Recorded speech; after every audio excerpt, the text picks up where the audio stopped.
Well, good morning, good morning, good morning, good morning, good morning, and good morning, everybody. Good morning, everybody. Welcome to another episode of the Morning Glow. Welcome to another episode of the Morning Glow. Got a great broadcast lineup for you this morning, as I hope and I pray that we always do.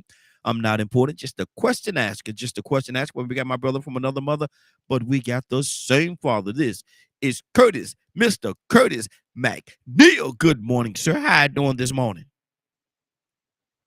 Hey, morning, man. Morning, Glow family. How y'all, man? What's going on with you out here? Man, I got the elephant in the room, brother. He's screaming. He's screaming this morning, squealing, whatever that thing the elephant does. Curtis, Mm-hmm. the Supreme Court yesterday passed this Mm-hmm. passed this bill, if you will. Um, and it has been said that they're gutting affirmative action, making it well, they don't have to do the same thing they have to do, take into account this or that in regards to race in college admissions. That's one part of it. But Curtis, what I need to hear you, brother, because I know you all up and down this political arena, man. So you know what's going on. What's going on with this, brother? What you what's going on? Yes, sir. Talk to me. Talk to What's my audience. what's what's going on, bro? Is I think I said this before on a previous show, right? I'm just gonna be truthful. What's going on ain't nothing new. We done seen it before. Mm-hmm. If, if people would just pay attention to history, every time a particular group and or set in a particular society and or culture is in power and starts to lose their power, they will do pretty much anything that they need to do to stay the power within that structure. Mm-hmm. I remember saying it before that I remember on this show saying, okay, y'all, these are some of the things that's been to happen because I remember us having an affirmative action conversation before, right? Mm-hmm. Yes. Well, before they did that, you gotta think they gutted. They trying to gut the voters' rights legislation. Mm-hmm. You see what I'm saying? So if I gut the voters' rights legislation, then I turn around and gut your affirmative action legislation. Mm-hmm. Then guess what? I can almost take your right to vote away and say that you don't deserve that right affirmatively because guess what? We don't have that law either. Mm-hmm. What you Wow. have Wow. is you have court of I'm gonna keep it real, and you got a black male who hates being black, Yes. Yes.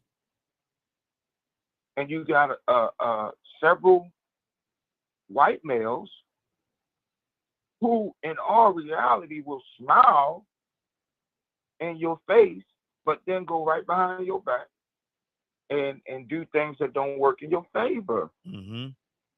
You have a conservative court. This is what you get. This is why it's important for people to vote. Yes.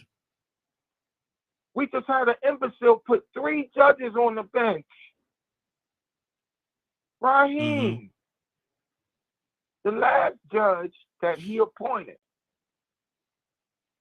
Raheem, you got more court time than he do. Mm-hmm. Yeah. Come on, man. Man, these man, man. That's all I What can say is man. what Man, so basically I'm what you're saying, Curtis, the painting, the writing is on the wall. We just got to recognize what's being done. guess what? We ain't even gotta recognize we gotta do something about it. Ain't no recognition. Everybody can recognize what's going on, but don't nobody want to do nothing about it. Man, this man. Why do you think? Why do you That's think that all I. is? That why do you think that is, Curtis? That when you say nobody, and I know exactly what you're talking about, brother, because we had conversations. But this conversation that you and I are having right now is for the listeners to educate them on what it is. So why do you think nothing is happening? Nobody's doing anything. You know what? Because people are scared they're gonna lose their livelihood, right? But I'm gonna tell you this: that is a farce. Mm-hmm. Don't be scared to lose your livelihood because guess what? There's so many jobs out here right now. You can lose your job today and be working tomorrow. Yes, sir. Yes, sir. But people are literally what they're doing, man, is they're putting people in positions of fear. Mm-hmm. So because folks are in positions of fear, I mean it's a common thing. Like, okay, if I know that it's $1 million at the end of my block, but I know in order for me to get to that $1 million, I gotta walk through persecution Mm-hmm. and I gotta walk through maybe not having a job to be able to feed my family and this, that, and the third. I'm not gonna do it. That $1 million gonna stay right down there. Yeah. Sit right there in the corner. You know what I'm saying? So Mm-hmm. they got folks scared, man. I'm telling you, they got folks scared. And what's sad is what they doing is they got folks scared. Let me put it like this right here. They got folks scared of the people who mean goodwill to them. Mm-hmm. It's like the wolf got the hen scared of the rooster. Wow. Cause and I sit and I looked at a lot of the research on a lot of different channels yesterday, and everybody got their own take on it. But what do you say to the people? Because I had one, I looked at one guy, and y'all, you probably saw him as well, as Oriental brother. He was saying how, the way that they've been doing it has been holding them back, the Orientals back. So a lot of black people was getting in, and they only had to get a lesser score to get in. Where they had to, where the Orientals had to get a much higher score, almost double the score to get in to be accepted. And he's saying that's not fair. That's not fair that that the black people are able to get in a lesser score. What do you say to people that have that mindset? Here's what I say. First off, I'm gonna keep it all the way above. If you're not native born here, then you need to keep your mouth shut. Mm-hmm. On this issue right here, you need to keep your mouth shut. Because if you coming here from another country, you can't even fathom what the African American male in America has gone through. That's number one. Number two, let me tell you something, and this is my opinion. That's the worst thing we ever did. The worst thing we ever did was allow for affirmative action for us to be equated or or or or or, or treated as if affirmative action only affected us, was only for us. Mm-hmm. Because the truth be told, it wasn't. The fact that Oriental fact he's even getting a look, Raheem, Mm-hmm. says that affirmative action works. Mm-hmm. He can file a case, if I'm not mistaken, I could be wrong, but he can file a case against a school on the grounds that, on an affirmative action ground, saying, look, I want to look. Mm-hmm. The fact that he's being looked at all is a result of affirmative action. Mm-hmm. Let me tell you what has happened. I'm going to be honest. This is just in my opinion. You have folks who don't want to accept the fact that, you know what, maybe you filled something out. Maybe you did your essay and you said something in that essay that them folks said, nope, we don't want this one at our school. Yeah. Yeah. Maybe your grades wasn't high enough.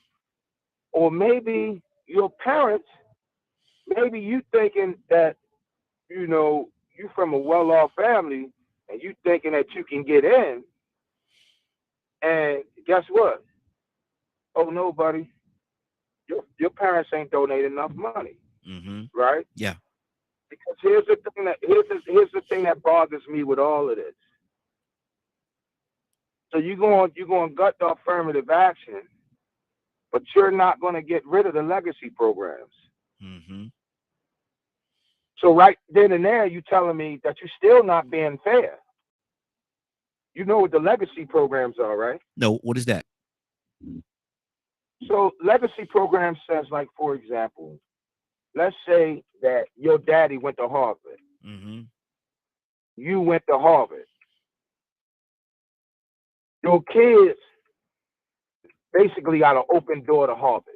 They can go straight into Harvard Mm-hmm. because they are a part of your legacy. Almost like grandfather then. So it's like, yeah, they almost grandfathered in. But my Mhm. thing is, okay, so I'll give you a prime example. I believe it's George Bush. Mm-hmm. George Bush could not get accepted to the University of Texas, right here. I wonder why. But guess what? Mm-hmm. He got accepted to Harvard. Wow. It's either Harvard or Yale. I can't remember which one. He got accepted to one of them. But the reason why he got accepted is because he got accepted under the ground to the legacy program. Mm. His grandfather, his great grandfather, his grandfather, and his father, all three of them went to either Harvard or Yale. I can't remember which one it was, but all three of them went to Harvard or Yale, right? Mm-hmm. So he automatically got in. Wow. So if you're gonna get rid of affirmative action, okay, and you talking about you want to be fair, right? That Oriental guy that you was talking about, I'm gonna tell you how being so smart can make you so dumb. Because okay, now you done got rid of affirmative action, right? But Mm-hmm. you still got the legacy program there. Yeah. So now you gotta compete with the families that's got 10 times the amount of money that you got. Yep. That has a history there. They got a history there. So, it's funny to me how whenever it come down to black folks in this country getting a leg up, man, there's always a problem. Mm-hmm. Mm-hmm. You Wow. know what I mean? And I hate to say it, like that, but it's the truth. Whenever it come down to us as a people getting a leg up, it's always a problem, bro. Like when I heard that and I was half asleep. When it Mm-hmm. broke, I was half asleep. And the first thing I said to myself, Raheem, is, man, I really might consider moving out of this country, man. Wow. Because this ain't the country that I fought for. I'm almost embarrassed to say that I'm almost embarrassed to say that I served the United States military, man. Because this is not what I served for, homie. Mm-hmm. Like I'm just gonna keep it real. I'm gonna keep it a buck. This ain't what I served for. And Mm-hmm. then, lastly, did you see this? They're trying to connect their decision to the 14th Amendment. Yeah. Yeah. Yeah. Exactly. Hold right there, Curtis. Let me pull some more people into the conversation, brother. Don't you go nowhere. You stay right there with us. Next on the line, we got Toussaint on with us. We got Rico on the phone line as well. Toussaint, good morning. How you doing this morning, sir? All right, man. Good morning, first. We got to deal with the elephant, man. The elephant in the room, and he's buzzing this morning. This not gonna be our topic all day, but we have to deal with it because it's something that just happened and it is quote unquote hot news right now. So people expect for us to talk about things that's going on. So that's what we do. Supreme Court guts affirmative action in regards to college. I put a post on my Facebook yesterday. What do you think about this, Toussaint? They saying that race has you can't be qualified or you can't get into college based on your race. There's no affirmative action no more in regards to that. It's gone. It's gone. Either you get in or you don't. people saying it's going to hurt a lot of black people from getting into college now. It's especially the what do you call it, the predominantly white collar PWIs, whatever you call it, especially those. What do you think about that, man? Is it a shock? Is it a blow to us as individuals? What do you think about it?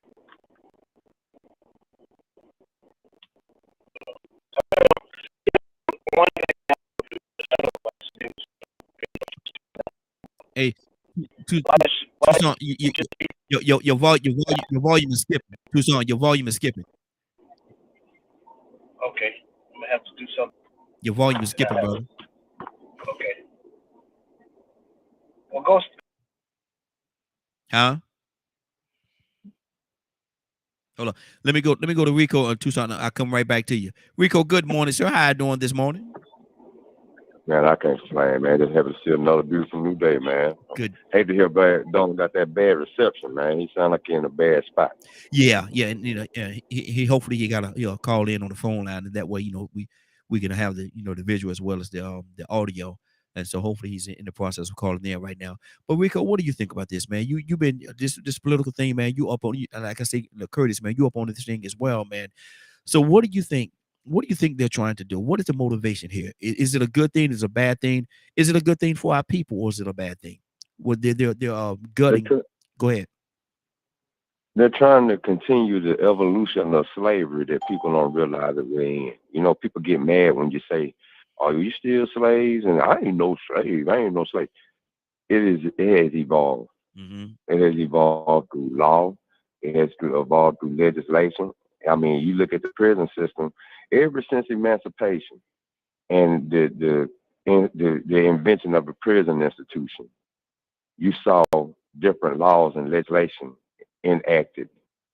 With every step, you had different ways that they still kept that privilege and that bias and that oppression all in place. Mm-hmm. This systemic racism that we talk about. Mm-hmm. So now I love what Curtis said. I mean, he could say what he said.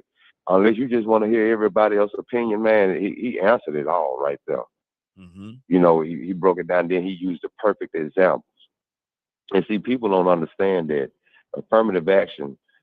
I'm gonna say the underlying reasons, which there are hundreds of thousands of reasons why it was necessary, and it was to not only make it fair and give Black people opportunity, but to also sort of even the playing field for those that didn't deserve it because of privilege and entitlement, Mm-hmm. like George Bush. Mm-hmm. You think about the different celebrities. What was it, a couple of years ago, that big scandal where people were paying for the children to go to college, and then after a while they found out that somebody was taking their test for them? Yeah. Yep. Think about the privilege and the money power. Money can buy anything.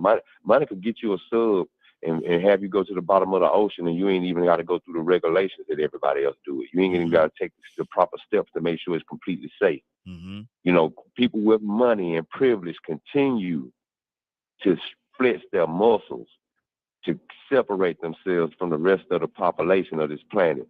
Mm-hmm. And then our military is fighting for these people. They're fighting for those rights. The Supreme Court fights for the 1%, those upper echelon, financially upper echelon people that can afford to send their children to Harvard, Mm-hmm. that can afford to be considered treasonous and sell oil to the Germans and have all their riches taken but still not go to prison. Mm-hmm. Or allow Germans to come over here that should be war criminals but get them immunity just for the benefit of the country. I mean, none of this stuff is adding up. And so now you see something like affirmative action and the purpose behind it. Somehow people in 2023 to try to find a reason to reverse discriminate it. Mm-hmm. They create that reverse discrimination thing and make it seem like it wasn't necessary, like it doesn't need to be in place still. Mm-hmm. But at the same time, we see every instance of our most successful people being counseled. Mm-hmm. Go from being $4 billion men to $700 million men. Yep. Because they say the same thing that some other people say. And I don't celebrate or praise these people. But at the same time, this is the system they exist in too, and some of them don't even realize. Mm-hmm. You know, some of these people, they love this capitalistic system and this system of democracy that we live in that has just stricken down affirmative action. Mm-hmm. The same democracy, the same judicial system, just stuck us in our backs, made us backdoor Barry. Mm-hmm. Wow. Wow. And that's it in a nutshell right there. Man, that's it. Tucson, talk to me, brother. That's it. Yeah, No, I think that we need to just go ahead and raise an offering and split it between Curtis and Rico and exactly. Get a benediction. Exactly. Exactly. It's all been said, man. Look here, man. Why can't we just be fair? For some reason, the higher ups always trying to figure out a way to say that such and such got too much power, or he's finally getting somewhere, and we got to figure out a way to stop that. Because now they're doing what our children should be entitled to do, or go, or do, or operate. You know what I'm saying? Yeah. It's always that type of mentality to say, "Oh, we got to do something." So it's all been said, because if they don't do this, they're gonna do something else. Because you know, look, like you said, some people for years have been paying for their ignorant child to go to the best school, and he don't even take the test. Come on. And he wanted with a degree. But here's some people. I don't want to say that it's only us, but you know what the aim is. We have nobody's stupid. We got to make sure that we tell our kids, do your lesson, do your homework. You got to do more just to be equal. Because if you don't, you're gonna be behind. Exactly. That's what we got. That's what we got to tell our kids. No, we don't. You ain't going out to play. You ain't going out and hang out. You're not gonna do none of that. You're finna sit down here. We're gonna get together. And we're gonna figure it out. We got to figure it out. Because you want to get you. If you're not talking, I'm not talking about being equal. I'm talking about getting there, having a chance of playing on a level playing field, which is not playing at all, level at all. Yeah, yeah. So anybody else, not anybody, but you know, certain people have this option to let their kids just be, well, it don't make no difference what they do. Just because that's my child. Entitled to it. So this affirmative action, from what I understand, has kind of gave the opportunity for a level playing field in some kind of a way. But now they come back and say, "No, we ain't gonna do that. We ain't gonna do it. We done had enough of that because too many of them are achieving, and we can't have that." Excuse me. Yeah. So, I mean, that's all Wow. Wow. Curtis, what do you? Again, I'm dealing with both sides of the alley here, both sides of the coin, if you will. What do you say to the individual that says, do y'all really need affirmative action? Yeah, what you trying to say? Y'all not smart enough to get into college, without this affirmative action thing? What do you say to that?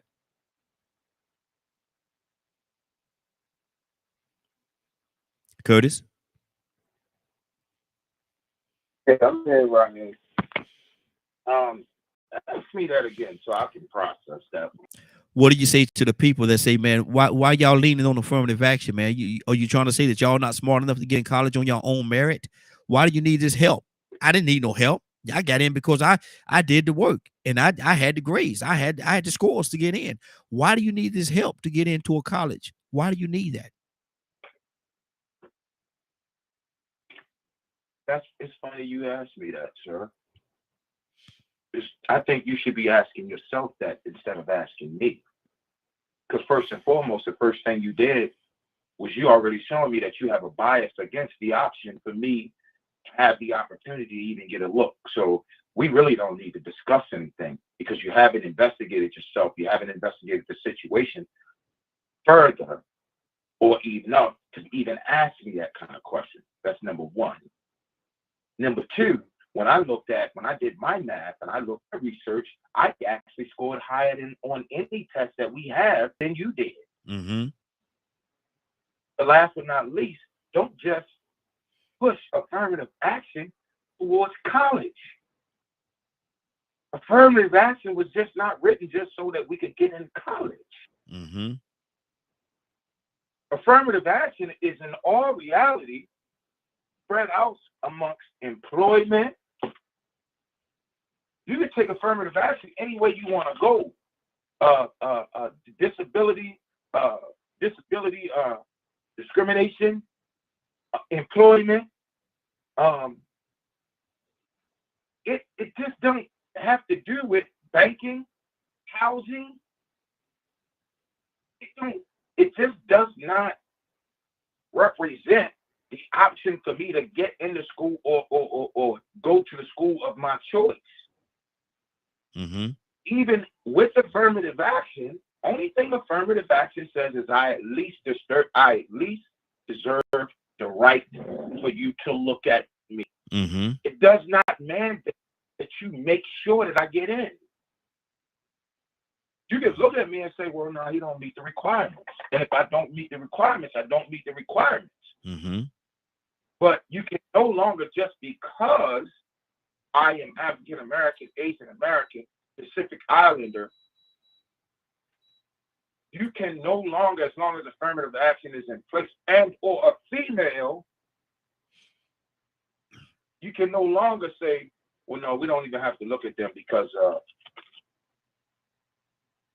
they're of the other. Mm-hmm. See, here's what got me, Brian, out of this whole thing. And I swear, this is a gospel talk and jazz radio station. But if the Bible ain't never been right, it was right when God put this in there. Mm-hmm. When God said the people perish because of lack of knowledge. Mm-hmm. And he ain't nothing right. Mm-hmm. And he ain't nothing right about nothing else. He was right about that. Yeah. You got, this is no dig to my Caucasian American sisters, but we try and tell the truth on this show. You got these Caucasian American sisters and these African American sisters running around here, voting with these people, not even realizing you dummies is voting against your own interests. Mm-hmm. Mm-hmm. You want to do affirmative action? Let me ask you this, Raheem. You want to do affirmative action? Okay, you did it. So I'm gonna make a bold prediction. I could be wrong. They might send them boys over here to lock me up and destroy my credibility. You know what I think gonna be next? What's that? Equal pay for equal work. Mm-hmm. Yeah. See, these people playing chess. Mm-hmm. People running around here playing checkers. These folks is playing chess. Why you think all these? Okay, so you're gonna strike affirmative action, right? You with me? You're gonna strike affirmative action, while all at the same time, several of y'all are being brought up on ethical investigations for accepting massive gifts from these multi-billionaire Republican PAC owners and donors. Mm-hmm. But Wow. you're going to strike affirmative action? Wow. 508-924-3521, 508-924-3521. And Curtis,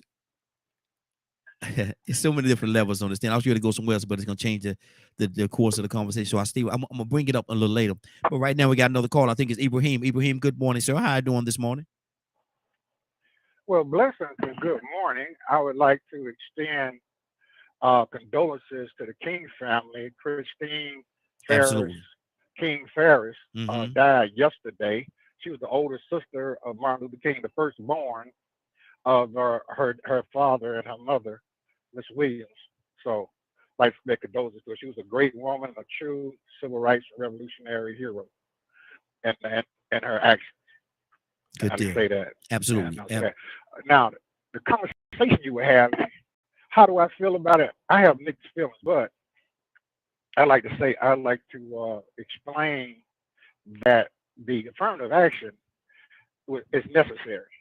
It's like a funnel going into. It's like a funnel, a big wide mouth funnel going into a very narrow pipeline. Mhm. Now, what was mentioned that you have legacies, right? So if we don't need affirmative action, we don't need legacies of mission. Mhm. You see what I'm saying? Yeah. If we don't need affirmative action, then we don't need wealthy people coming in, irregardless of their scores. The same thing with legacies. Right? Mhm. Mhm. I think that of all the countries they say that we're lagging behind, I think Trump made a erroneous statement, but he said that how America's lagging behind all these different countries.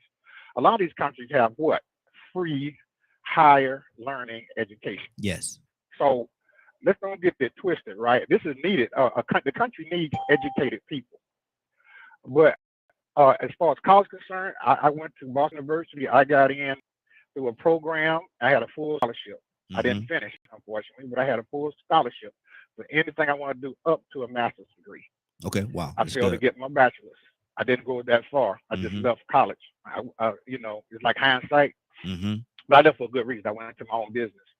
But saying all this, right, it's necessary because you can be, we're just like singers.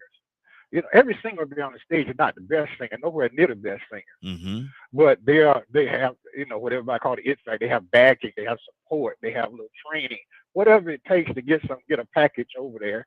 It's a business decision. Mhm. So I think that we lacking when we don't have education as a priority for all our children, and it should be designed to educate for free thinking. Mhm. That's not back 20, 30 years ago. Mhm. College and everything else for free thinking, free thinkers. Ibrahim, let me ask you this You don't question. hear people talking about. Let me ask you this Go ahead. question. Let me ask you this question that I asked Curtis earlier. Same question. I want to Mhm, hear your take on it. What do you say to the people? mhm, And I agree with you all. I think it's absolutely needed. Affirmative action is needed. Yes. Yes. mhm, Absolutely. But what do you say to the people on the outside that's saying about mhm, black people? Let's keep it like it is. They're saying about black people. mhm, Why do you think you need affirmative action? I had to get in on mhm. my merit, on my scores, and on the work that I did. Why do you need? Why do you feel as Right. though you need help to get into college? Why can't you just do it like everybody else? As Mhm, idiotic as that statement is, what do you say to it? mhm. Well, I would say to them, you better go back and recheck your application and see what got you in that college. Yeah, Yes, sir. it was money. Mm, It was also opportunities to gain access to certain things that's needed.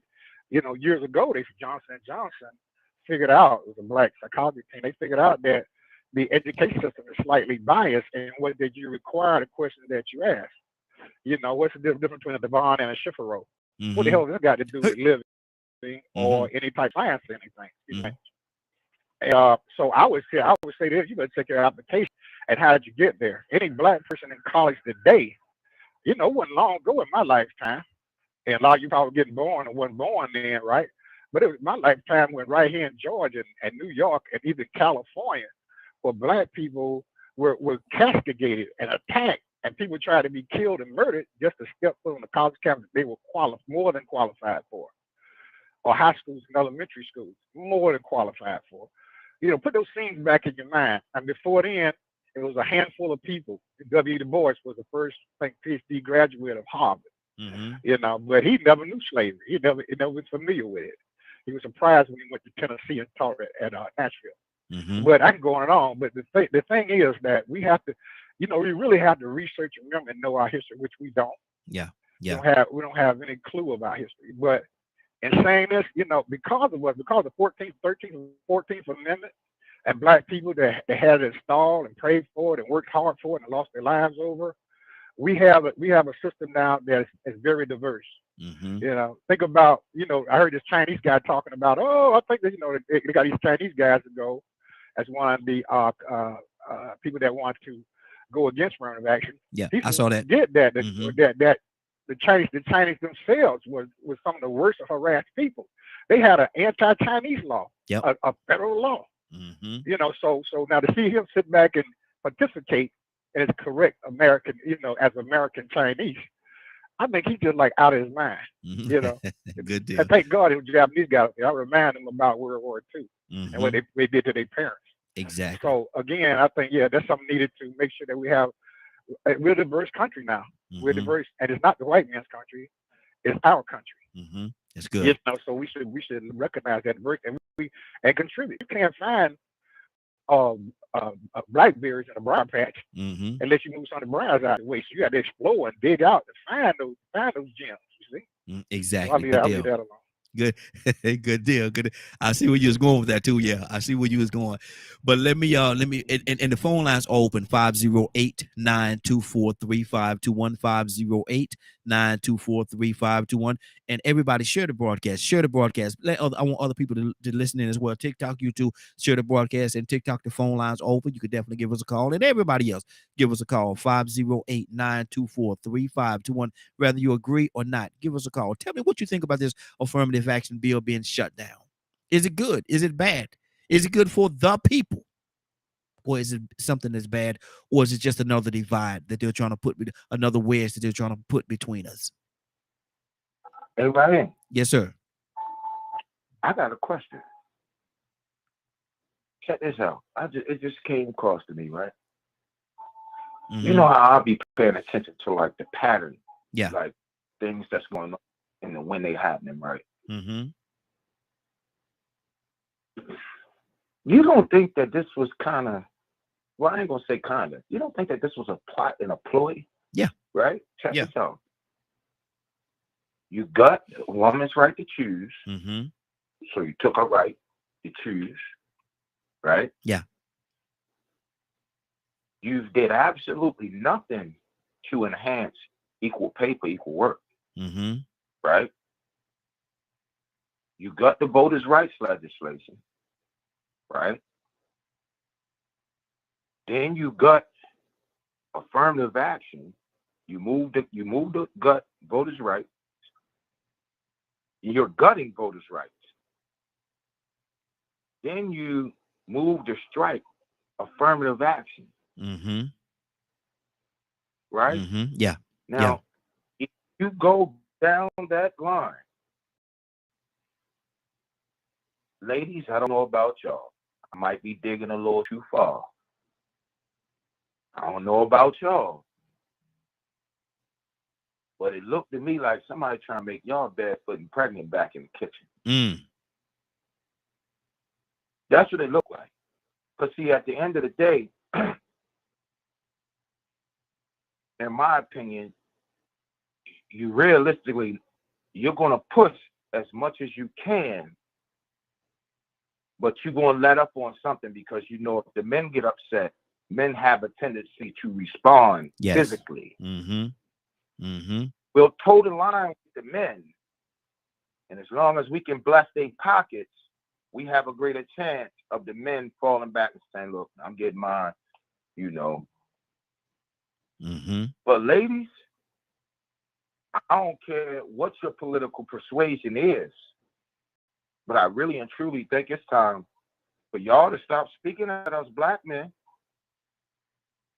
Y'all need to start speaking to them power brokers, be it if they black, white, or candy stripe. Exactly. Raheem, I know it's a far stretch, but I'm just saying that's a voting block that if you can control, you can almost win. Wow. If you can control a female vote, black, white, candy stripe, you can almost win. Wow. Again, 508-924-3521, 508-924-3521. Give us a call.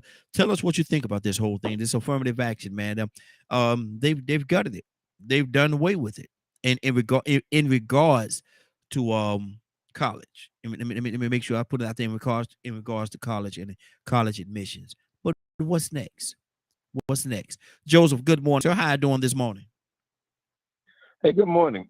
Good morning, Morning Glow family. Man, I need to hear your heart on this, brother. What do you hear? What Supreme Court guts affirmative action in regards to college, in regards to college admissions? Is that a good thing or bad thing? Is it something that's needed? Do we need it? Or is that just another punch in the gut? Well, it's a bad thing, and we should double down and hammer down on getting reparations, since the whole attitude is turning against us.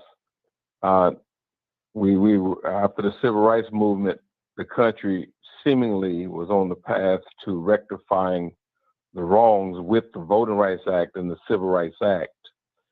But the Supreme Court has done away with most of the civil rights gains. Kind of remind me of what the scripture said in Pharaoh. He said, "Let us deal wisely with them," because they won't get it. They won't catch on to it. We are disproportionately represented in the prisons and the judicial system, and now we will be underrepresented even more in the centers of higher learning, which will eliminate surgeons, scientists, generals, lawyers, and across the board. Those, what they're really concerned about is not having no more Obamas and Michelle Obamas and W.B. Du Bois's and Carter G. Woodsons who came out of Harvard,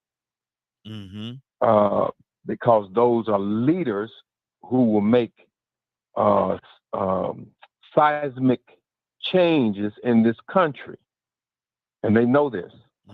Now, the wealthy people, like my brother was just saying, these wealthy people, the Koch brothers, one of them did, and the Federalist Society and the Heritage, all these corporate giants put money behind bringing these cases to the Supreme Court. They are artificial. They're manufactured cases. It wasn't a serious problem for whites not getting into college. They've been getting into college. We're the one that had to fight to get into universities that our tax money paid for. See, now these rich people took this Asian guy and made him cry out and said, "I'm being discriminated against." They manufactured it.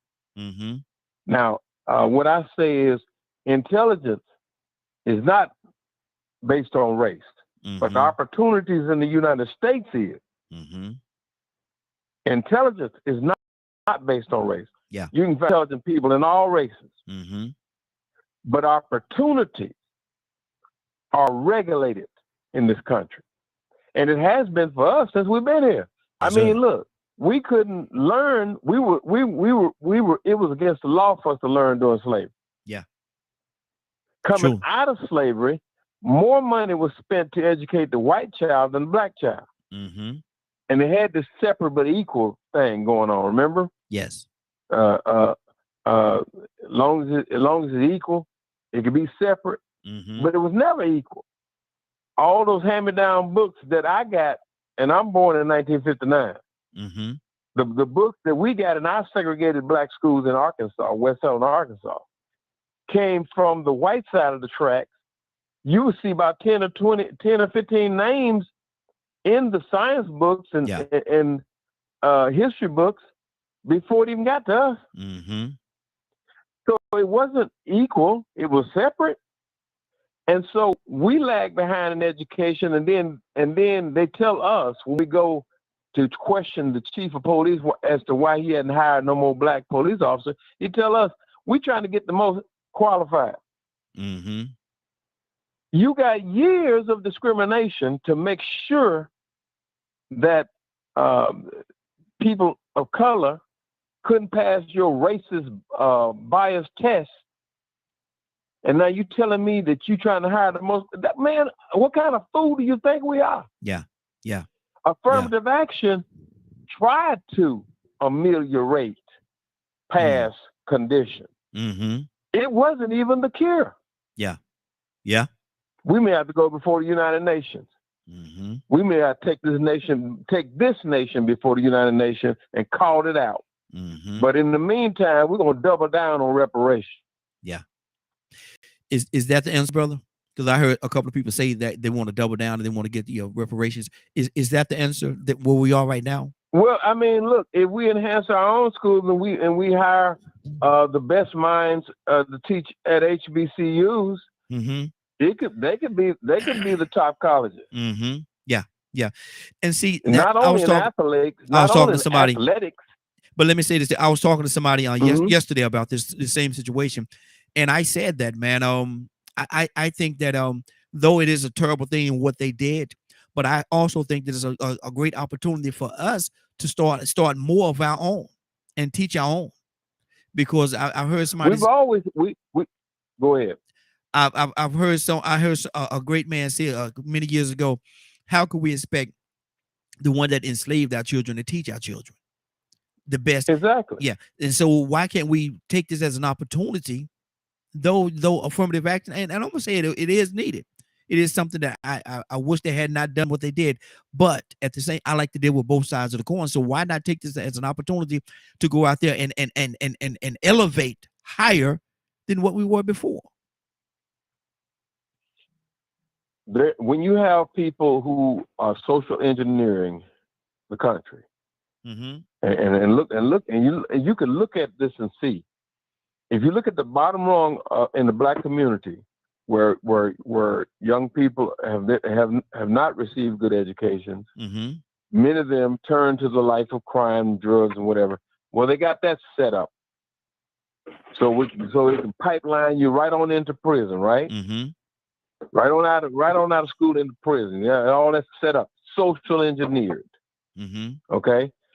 Now, for as far as your elite, ones who have the mind to rise to the the level of certain critical thinking, that they can operate in the system or help manage this system. Now they're gonna regulate them too. Wow. So okay. yeah, it's social engineering all the way around. But I mean, we gotta realize what role we gonna play in this system. I mean, are we gonna help manage it, or are we gonna just be managed? Wow, that's good. That's the question we need to answer. And see, and that's a part of my question right there as well, man. What are we going to do? Yeah, go ahead, Curtis. We got another caller. I want to go to the caller as well. What's on your heart, brother? I'm glad he said social engineering, because if y'all get a chance, you can look it up. I can't tell you the name of the school. I always forget the name of the school, but the school is right here in Baltimore City. Certain folks of a certain persuasion is on the back end trying to close the school. But they can't tell you no real reason why they're trying to close the school. But guess what? The school has been deemed and has won awards and has been deemed one of the most successful middle schools in the state of Maryland. It's an all-male Black school located on Kirk Avenue. Right? It used to be a Coca-Cola plant, and somebody decided to make it a private school, turn it into a private school. And when I tell you they putting out some students, brother, they putting out some sharp, young Black males. Yeah. In the high school, right? For some reason, our other brothers on the back end now, notice I said the back end, they trying to close the school and can't tell nobody why. Yeah. It's man, the fruit coming out. Back to what the brother just said with that social engineering. He is so on point with that, man. Exactly. 508-924-3521. Give us a call. Whether you agree, disagree. How do you feel about this whole affirmative action thing? What was done yesterday? What was done yesterday by the Supreme Court? How do you feel about it, man? Are you for it, against it? Is it something that's needed, not needed? Is it good or bad for people? Is it good or bad for people? Cap, good morning, sir. How you doing this morning? Toussaint, coming to you next. Good morning, Brother Raheem, and to my great Morning Glow family. I'm doing good. Thank you for asking. Yes, sir. Yes, sir. Good to have you. Good to have you this morning. What do you see happening in this whole what they did yesterday? Supreme Court shot down the affirmative action in regards to college admissions. Is that good, bad? Is it ugly? Is it another gut punch or a punch to the throat to us as a people? Well, if my mind serves me right, I don't know the last. I know I heard Curtis. Prior to Curtis, as was that, I don't know if that was Pete. But social engineering was the language that he used. And I think everybody on here is given some very good, valid points. My dear white family, my white family, now that affirmative action has been shot down in colleges, maybe you now begin to rejoice.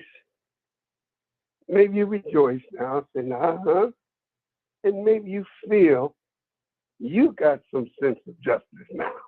Mm-hmm.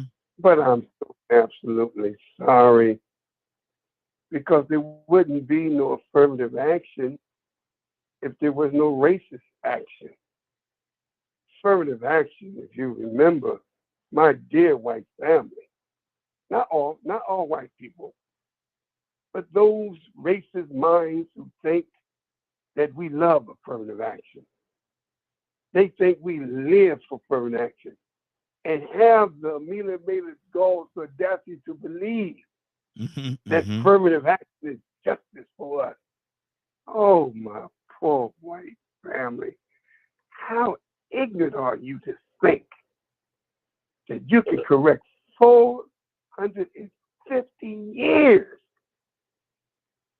450 years of systematic racist abuse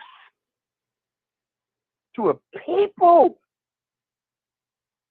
that you have deprived them of their religion, you have deprived them of their culture, you have deprived them of their name, and you have even deprived them of their own mind to think that you can make a decision that would give us some kind of justice through affirmative action, but because we are black or we are Indians or we are maybe poor whites or Native American or Asian or immigrants, that now we can get a foothold in your racist system by giving us a head start.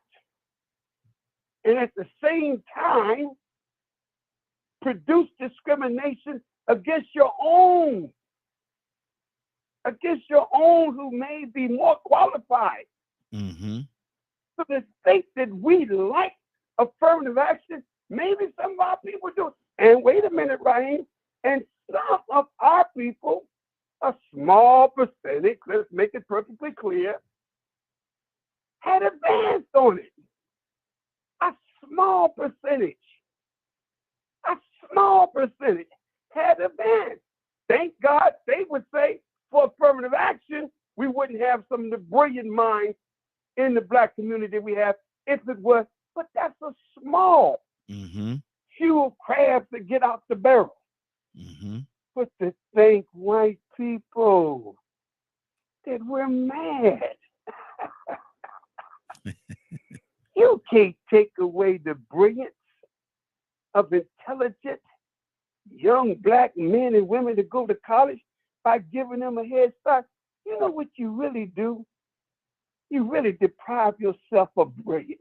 You can't get past your racist mind and see the brilliant mind of the men and women coming out of the Black community that can advance this nation. Mm-hmm.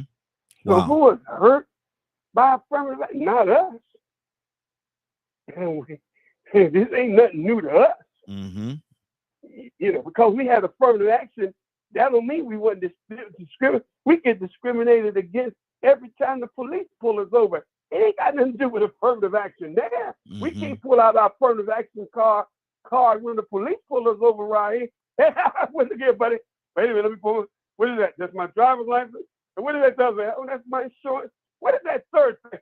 That's my affirmative action card. Yeah. Oh, buddy. Mm-hmm. Get out here.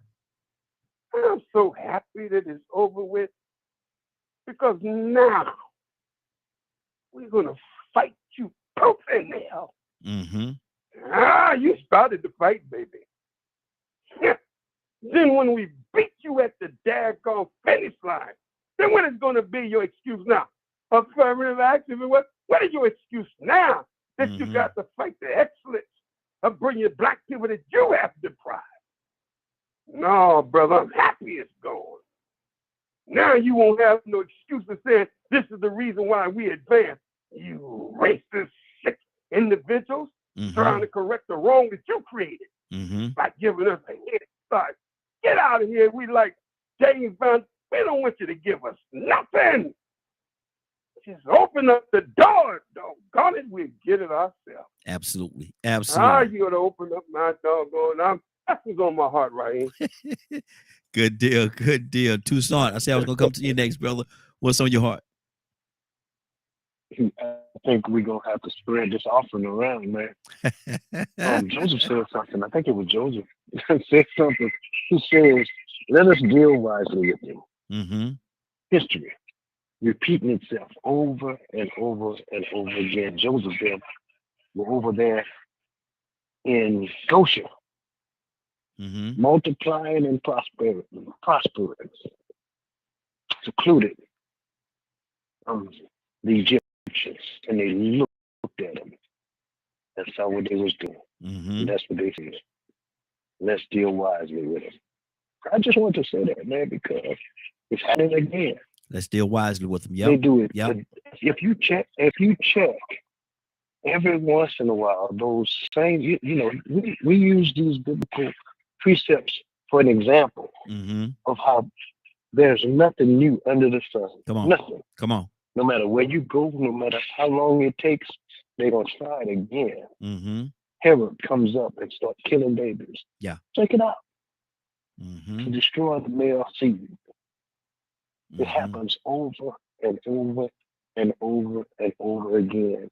And if we don't pay close attention, we'll miss it again. Yes. So that's an eye opener when he said that, because I said, I be doggone.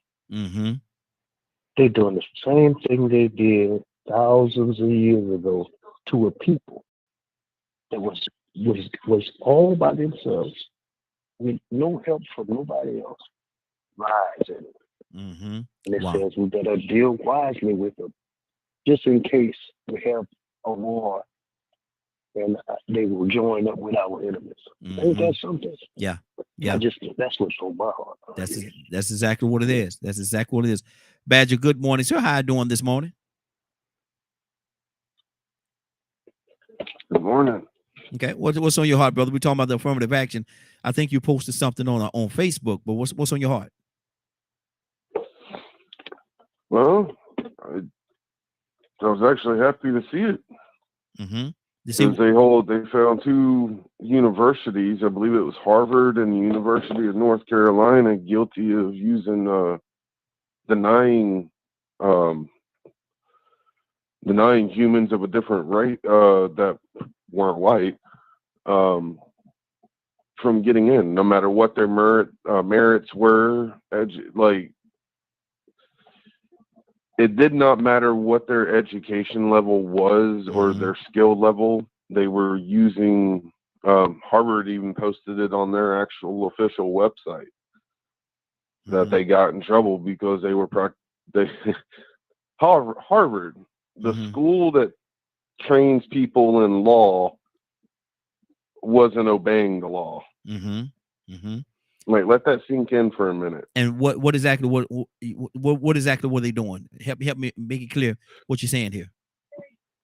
So when students would apply to see if they could get into Harvard, what students in particular? The people that were going over the applications were looking at race and going, "Oh, we don't want this race in here." See that, and that's what I'm not clear about. I'm just trying to get some clarity as to what you're saying when you say they're not welcome in. You talking about black students, white students, Asian students, Latino, black, Asian, yeah, it's racism.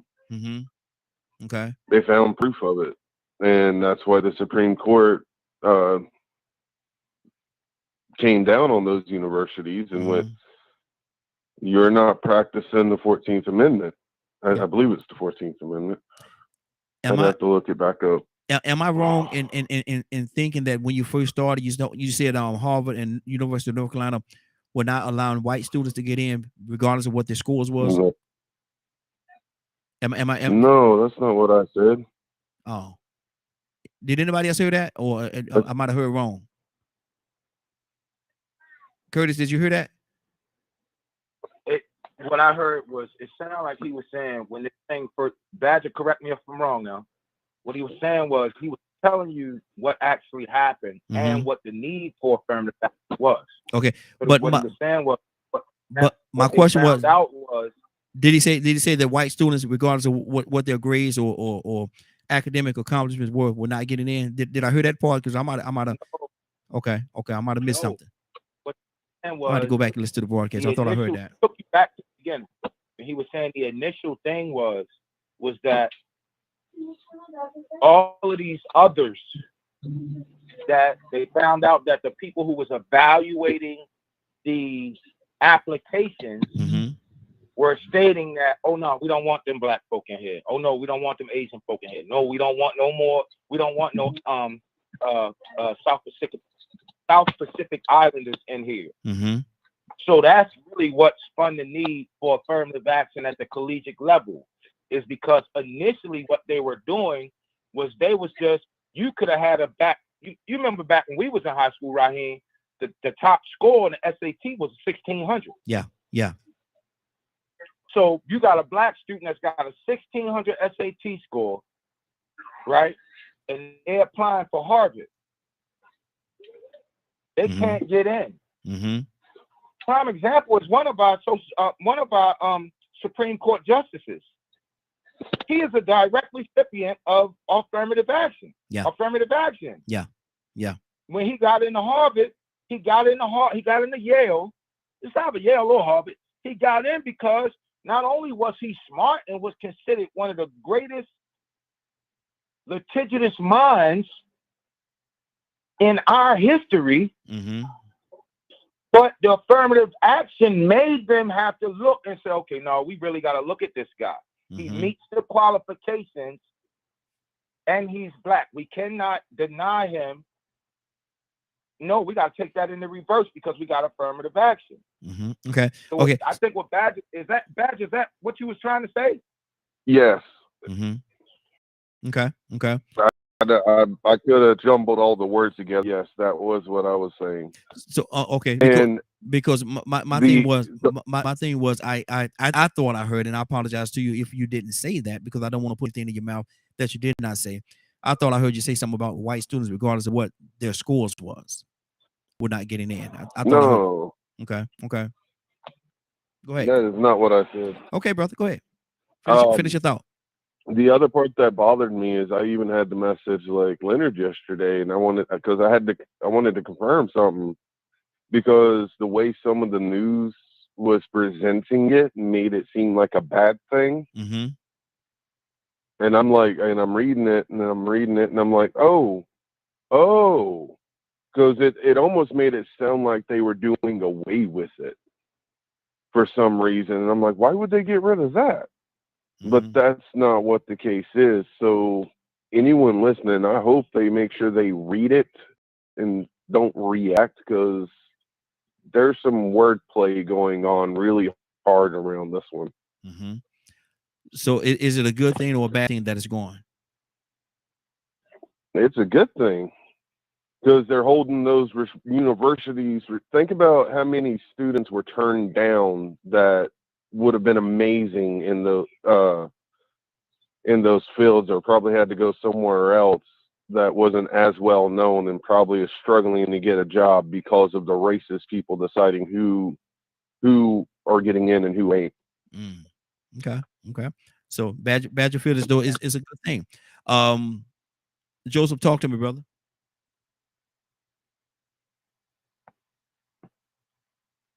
Joseph? I think, Brother Badger is not seeing the whole picture, or he's not dealing with all of the elements involved in this whole picture. As Cap said, only a few black people benefited from affirmative action, and how you're going to rectify 450 years of discrimination ongoing. We're not talking about what just happened in slavery and segregation, which was only 50 or 60 years ago with the killing of our civil rights leaders. That's only like 60 years, but ongoing discrimination, of structural racism. This is why they don't want to discuss CRT right now, is because it clearly disrobe all of the tricks and the intricacies of the white supremacist system. See, so affirmative action was really nothing in compared to what's needed to address the damage that is continuing to be done to the marginalized people. So Mr. Badger don't fully understand that. This affirmative action thing is nothing compared to what's needed to address years and ongoing tricks, politics, and other divinations by the wicked people who have the money and power. And let's get this straight. Let's be honest about this here. Corporate America, the same entities that goes to South America and disrupt harmony down there, assassinate leaders down there, and send those people running across the border, are the same wicked forces that is involved in social engineering in the United States of America, and they're going to bring death to this country. They're going to bring destruction to this country, because the all-wise God, the all-knowing God, cannot be manipulated. You can't manipulate the creator of the universe. You can lie to the people all you want. God gonna raise up prophets and prophetess all around this country. And when he's sending it with his word and they don't hear it, he gonna send judgment. Yeah. Wow. I'm just for the impending judgment right now. Good deal. Good deal. I'd like to respond real quick because I'm going to have to hop off anyway. Okay. I was going to come to you and hold on, brother. Let me do this. I was about to come to you and let you respond to what he just said. I was about to do that. Go ahead. What's on your heart? So I know it's not an answer, and there's a lot more that needs to be done. I was happy to see 2 universities being held responsible for practicing racism and allowing those evil human beings in those positions to control who comes in and who doesn't based on race. Well, if you don't come with another antidote, then you still got the same problem that you tried to address in the first place. So the problem hasn't been solved. So therefore, you got a whole Congress, you got a president, and you got state legislatures all over this country that can do right if they wanted to do right, but they're not doing it. And the colleges, don't scapegoat them. Don't scapegoat the colleges. Those are peons. Don't scapegoat them. The problem still exists. And as long as it exists, no justice, no peace. Wow. 508-924-3521. I want to say good morning to my mom. She's actually listening to us again. She over there on TikTok. I'm wondering about my mama keep coming on TikTok. I'm wondering about that. But Captain Leonard, good morning, sir. How are you doing this morning? Good morning, Raheem, and the Morning Glow family. Hey, asking a question, man. Yes, sir. It's been passed as of yesterday. I think you and I spoke about it as well. The Supreme Court has passed a bill, whatever it is that they passed, saying that doing away with affirmative action in regards to colleges. Leonard, is that a good thing or bad thing? Is it ugly? Is it has the potential to get ugly moving forward? What do you say to that? Or was it needed? Well, it was ugly before. Mm-hmm. That's why you had to have it. Mm-hmm. You know, I don't mix words. If white folks hadn't been so nasty, we wouldn't have to have it. Mm-hmm. Wow. So it's due to their nastiness and filthiness that we have it. Mm-hmm. It was provided as a remedy to discrimination. Removing it, which means one, you allow for discrimination to occur again. So, as old as it may be, I think it should sit there just like other old laws have sat there just in case. Those are one of those laws that do not need repealing because they don't hurt anyone. They were put there as a remedy to discrimination. Now, Leonard, you said it was put in place because of, in your verbiage, and I'm paraphrasing it just a little bit, the nasty white people that was there. Yes. There was need for the affirmative action. Yes. Have those nasty white people gone away? Yes, a lot of them have. Mm-hmm. Just some more have replaced them, and you can go Wow. and you can look at the staffs and the student bodies of some universities and tell where there are still some of them in charge. Mm-hmm. And so my point in saying that is, if they're still here or they've been rotated, if you will, why get away with the law that served as a piece of justice to allow them to take away the power for letting certain individuals into college? Why do away with affirmative action? Because they vote more than you do. That's wow. why. Wow. Because they take civic duties a lot more critical than you. That's why they can do what they do. It's because you let the Republicans, first of all, have the House. That's why they're doing what they're doing. You allow racist and sexist people to be appointed to the Supreme Court by a actual racist here recently. We're not talking about 40, 50, 100 years ago. You just put a man in office because he was racist and you supported him. And he was able to pick judges that would do such a thing. Wow. Wow. Let me go to Ibrahim. Ibrahim, what's on your heart, brother?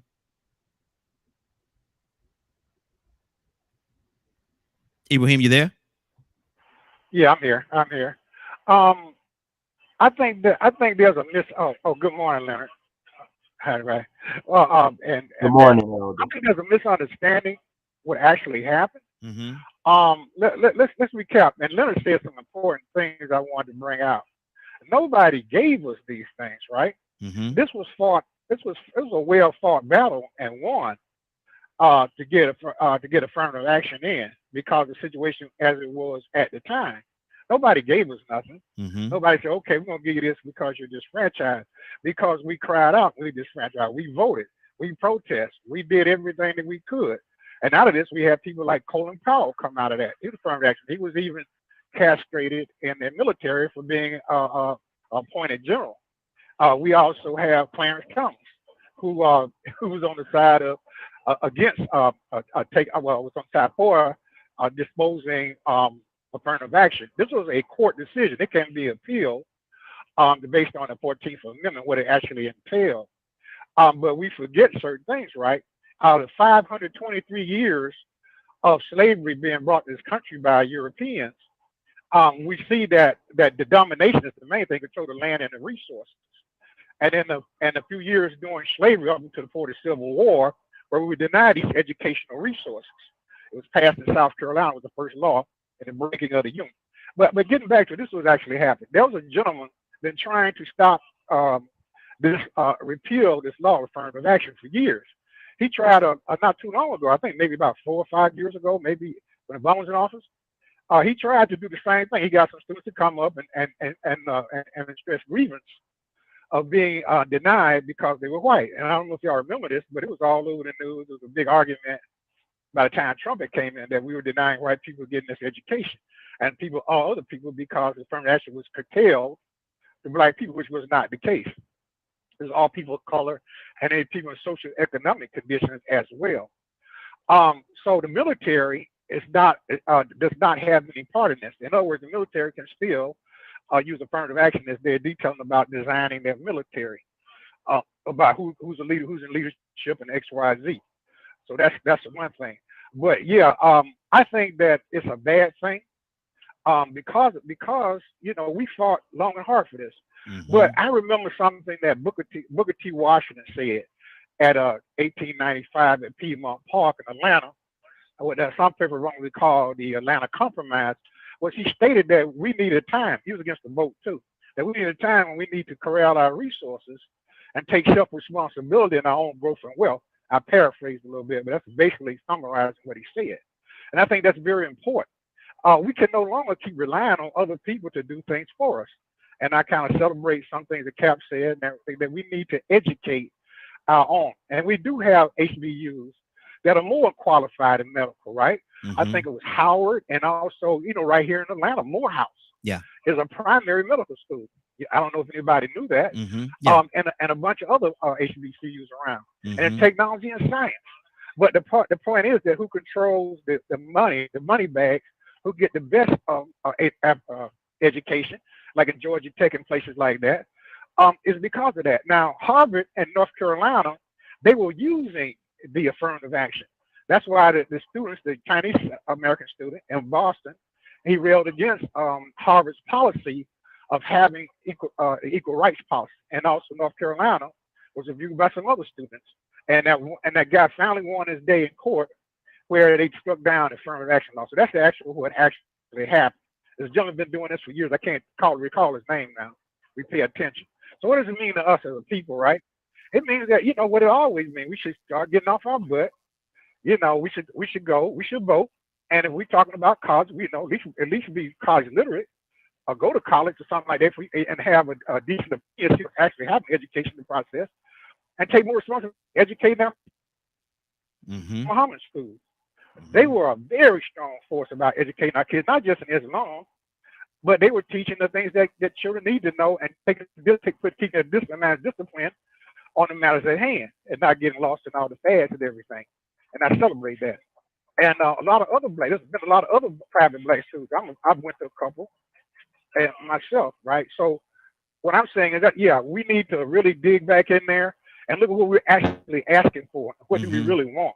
Yeah. But I think striking down affirmative action is a bad thing, because now we're in a simulated society. We're no longer integrated. We're simulated. Mm-hmm. And we don't know this. But however it goes, we should be a part of it. And I think Absolutely. This is our land more than anybody else. Absolutely. And, we should fight strongly for it. And all the benefits or rights that we can give to our future coming children, and not let anything slide back and go. Because I know people, I was out there like other people fighting hard and bloody mm-hmm. to win this. Mm-hmm. And just to throw it away vicariously, because I had to participate, I really don't know what it was all about or what happened, what brought it to fruition. I think it's a travesty of justice to our ancestors and to our future. Absolutely. And that's all I got to say on that. Good deal. Man, we having a great conversation this morning. I'm definitely enjoying the conversation, man. But like I said, and everybody feel the way that they feel about it, man. So if there's any people in there that's listening to us, we broadcasting very broad right now. We 63 countries strong, even more now that we had TikTok on board with it. So I'm probably more I need to check on that. But my thing is, if you think that this is a good thing, that affirmative action is going away, call us and give us your points. Make your points. Tell us why do you think it's a good thing? Because some people out there, I know y'all think it's a good thing. Think it's a positive thing. Give us a call. 508-924-3521. 508-924-3521. Cat, what's on your heart? And we got another caller from Detroit. We come to you next. Well, I think it's a good thing that we even talking about it. I mean, listen, man, I guess, we have been in conversations privately, and sometimes I think we've been in conversation on this show where somebody would text something in the chat. I think it went about a couple of days ago that somebody texted something in the chat about affirmative action. Mm-hmm. Because there's a real misperception among the majority of Caucasian people. Mm-hmm. There's a real bad misperception. And this is they always want to say we throw the race card out. Yeah. But they got to throw that race card out on it, you know? It's about your welfare and affirmative action, see? Poor people be scared. They're scared to death. They're scared to death to give us any opportunity that God has given to us. Yeah. Because you can't take nothing from us that God didn't give us. I like what Tucson said. Let's deal wisely with them. Yeah. Herod said, let's kill all male babies 2 years and under. But he just didn't say that. There's a reason. Because he feared that coming among them young males, some mother, bless her soul, would give birth to a Messiah. That's what it was all about. Let us deal wisely with them, yes, unless they join on to an enemy and come against us. Well, why would you fear that unless you've been treating that people unjustly? Why would Herod you set out a decree to kill all male boys 2 years and under? Because you fear the rise of some mother, whether she's in the ghetto or whether she's in the suite, that she may give birth to a Messiah. And white people have, not all white people, let me clarify it. The majority of the powers to be that happen to be white people, that was their fear. They thought Malcolm was the Messiah, Elijah was the Messiah, Martin was the Messiah. Any brilliant black man that comes, they thought Marcus Garvey was the Messiah. Paul Robeson was the Messiah. Frederick Douglass was the Messiah. Anybody that had the intelligence and the testosterone fortitude to stand up against this racist system and speak not from a donkey's voice, but with a man's voice. Yeah. That man becomes a threat for killing. So they selected, not elected, someone like Obama. But we got to let Bonham in one day, at least one day. Well, let's find someone that flicks irony. I like this guy. His mother's white. Ooh. He's light-skinned. Ooh. And he's intelligent. Ooh. And that man knows constitutional law, and he loves America. Put him in office. See? And when you start looking at that kind of racist systematic system, Clarence Thomas, let's put him in office. He hates his own kind. His wife is white. He hates his own kind. Look what he did with that black woman. Yes. Let's see what we could do to put him in office. Them Negroes ain't going. They're going to vote for him because of his color.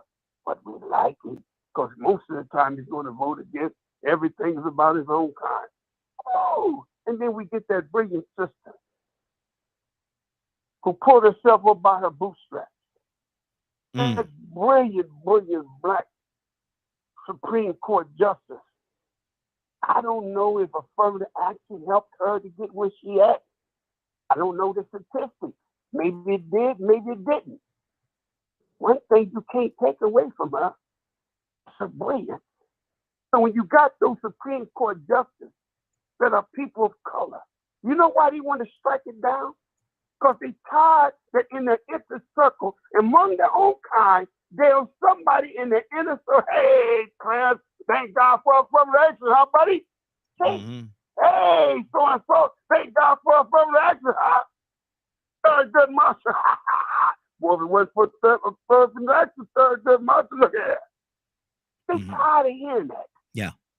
They tired of hearing that the only way you think I got where I'm at, because you gave me a chance. How dare you think like that?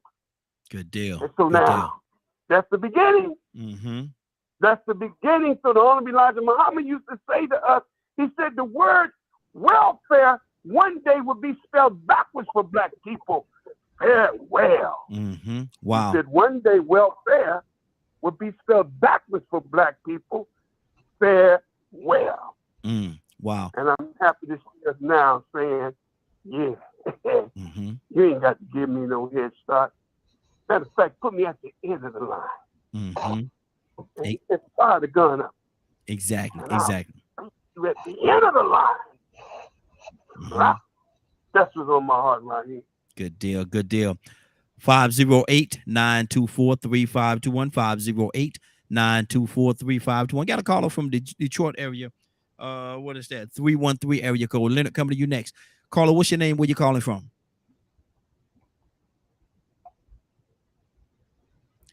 Caller from the 313 area code. What's your name? Where you calling from? Okay.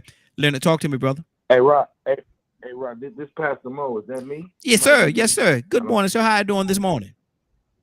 Hey, I'm blessed, man. I don't know if anybody else chiming in from Detroit. No, that's you. Well, we got a few people from Detroit that's on with us, but we talking about you right now, brother. We talking about this situation with the affirmative action and how the Supreme Court, they say, gutted affirmative action in regards to college admissions. What's on your heart concerning that? Is that a good thing or bad thing? Man, I mean, it's just crazy how this world is trying to set things back to what it used to be. And for me, the root of it is when you take God out of any situation, that's when chaos begins to happen. And it seems like you trying to take the equal out of the equation, then there is no equation. So what we need to do now is, I think there's a lot of people who are living in the fantasy world who are not woke. And if this doesn't wake us up, I don't know what will. So we can beat this to death and have conversations, but until we put some action behind it, until we run for office, until we start praying more to our God, until we start getting involved, they're going to continue to make policies and procedures and laws that will bring division, and ultimately it's going to start a war. It's going to be bloodshed all across this country if we don't do something about it. And I just think now more than ever, especially men, because men was given the mandate, men was given the authority to rule and abide in this world. It's not for women to stand up right now. It is for men. Yes. So now more than ever, we need to be unified together as one in love. I yield my time. Good deal. Captain Leonard, talk to me, brother. I think that people understand exactly what the issue is. To me, it's like a traffic light or a stop sign. They just don't automatically show up. And in some places, people petition for those things. Because all those accidents that happen on the corner. Would you take that traffic light or that stop sign down? No. Why? Why not? Precautionary. Exactly. And that's why affirmative action should not have been dismantled. But once again, I hope this is a great lesson in participative democracy. I don't care what you think. Get your head out your behind and go vote. And go vote. For the very simple fact, it is necessary because they do things like this. You have to stop allowing these people to have power. When you give these people power, they will do exactly what they intend to do. So while you sitting back talking trash, they down there sitting in the seats of power. Making decisions. Still pushing for racist rules all over this country and discrimination. Where you been? You don't have, this ain't no young issue. As Brother Wheeler was telling you all before, if you don't remember, this was fought for. Yes. Because it was necessary, because of what they were doing. Some of them still doing it on the sly. The only incentive that some people use, like say for instance, even in public education, the biggest incentive in education these days is Title IX. Schools that want to be all white would rather allow a few black people in to order to get federal money. That's why you got black kids who go to these schools and wind up being targets of discrimination, because although these schools want to enjoy the government incentive to allow blacks to go and attend, you see what they do when you get there. Yeah. Treat you like trash. Exactly. So we people have to understand, you're in a very dangerous place when you allow these racists to control the House of Representatives and to have so much power in the Senate. Now you see where now the Supreme Court has shown that it is infiltrated as well. They no longer stand up for justice. So something has to be done. But one, you're not going to wish it away. You're not going to hope it away. You're going to have to take your butt down there and you're going to have to vote. You're going to have to expose individuals in your area that are in seats of power that are doing horrible things. You're going to have to get laws changed in order to support not just inclusion and diversity, but all those strategies that were employed during this passage of the Civil Rights Act between what, 61 and 68, 70? When a lot of them were being made at that time. Yes. And we're slowly been improving them as we go. But without this law, there is no punishment for those colleges and universities that discriminate based on race. Do you see it getting out of control real fast? Because affirmative action is there. Yeah, because it's out of control now. It's out of control now because the Supreme Court repealed affirmative action. Don't wait that long. Yeah. Wow. You had a Supreme Court prior to this a few years ago that wouldn't have dared to try to make a move to do that. Just like with Roe versus Wade. Once you allow for we see where the executive office infiltrated. Remember how they talked about the study about the police being infiltrated? Well, now the Supreme Court has shown signs that it is willing to do the work of racists. Wow. So once again, if you keep allowing people to get into these seats, they will do racist things because they are racist. Wow. We can keep this situation going. We got a little less than an hour before we get out of here, and the phone lines are open. The conversation, I'm loving the conversation. 508-924-3521, 508-924-3521. Give us a call. Let us know what you think about this whole situation. Ryan, good morning, sir. How are you doing this morning? I'm good. How are you? Hey, doing well. We're talking about the situation based on Supreme Court has gutted, their verbiage has gutted affirmative action in regards to college admissions. Is that a good thing or bad thing? Are they off base? Should it have been done, or should it have been done a long time ago? What is on your heart in regards to this? I'm not really sure. I don't have enough information. I know what affirmative action is. I know what it does for the community, right? Now, unless I'm wrong, so correct me if I am, it's not just meant for our black brothers and sisters, but everybody of any nationality that's not white, correct? Yeah. Okay, so I guess I'm confused because they've been targeting our Asian brothers and sisters and not allowing them to attend school because they're smart and they're Asian. So does it even work? You see what I'm saying? Like, that's where my thought goes, is if they can discriminate against someone else because they're not white or black or Hispanic, is it even working? So if it's not working as intended, does it need to be fixed so that it does work, or does it need to just be got rid of? I don't know. I'm not for or against, because I don't have enough information, and I don't like to speak on it if I don't have all the facts. But I know that affirmative action in itself on paper is a great thing, right? It's supposed to help even the playing field.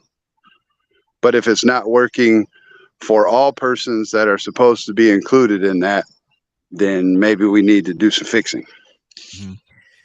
If you take 10, let's say 10 of the greatest throughout history, put them all in their prime, and I'm reaching a little bit, put them all in their prime, and say that we're gonna start a basketball team. Got 10 of your greatest of all times.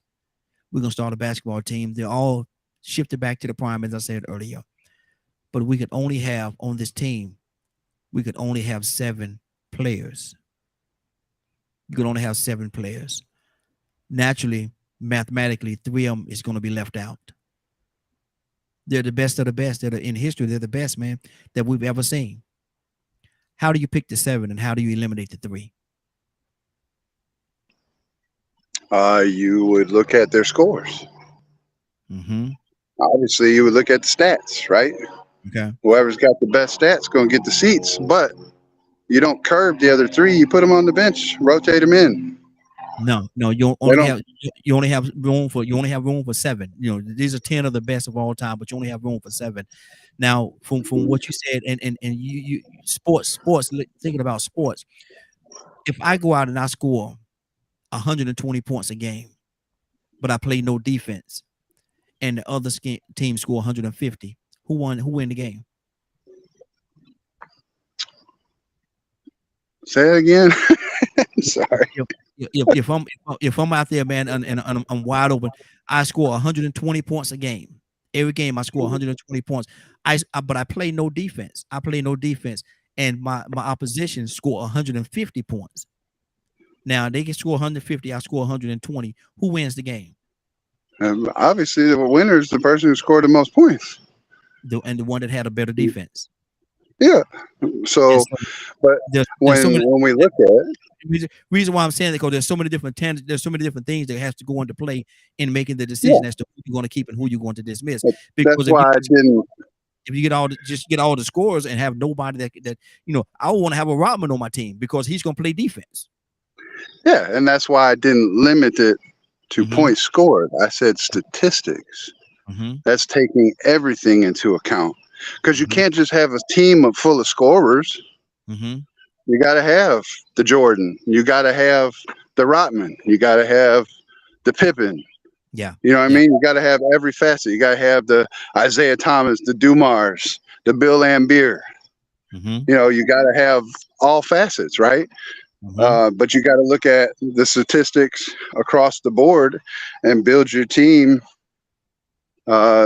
based on your needs, right? So if you need a scorer, you get your big scorer. You need a defenseman, you get your defenseman. So I'm not lost to that theory, right? But when you building a team, like in here, I don't really care what ethnic background you are, as long as you want to be at work, you show up, you put in the work, you're not off hiding in a corner on your cell phone, you know. Those are things that will get you removed quickly, you know.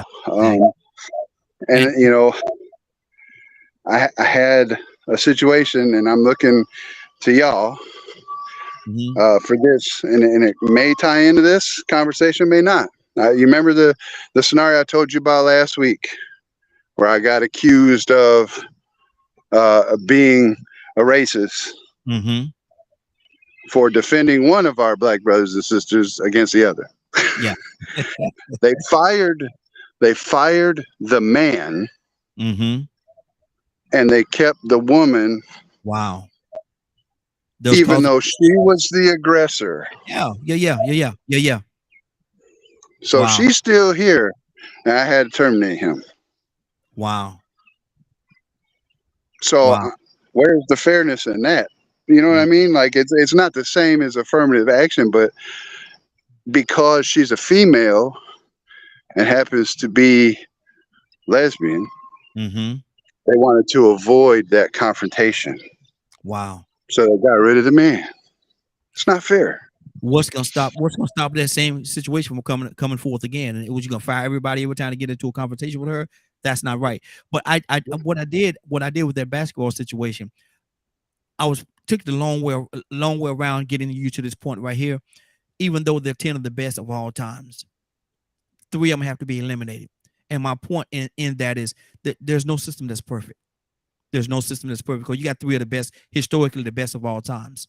But 3 of those greatest of all times, of those 10, 3 of them will be eliminated. So there's no great system. There's no foolproof system. No system is perfect. Right. But affirmative action at least acknowledge the situation and acknowledge the problem. That's why I was going with that.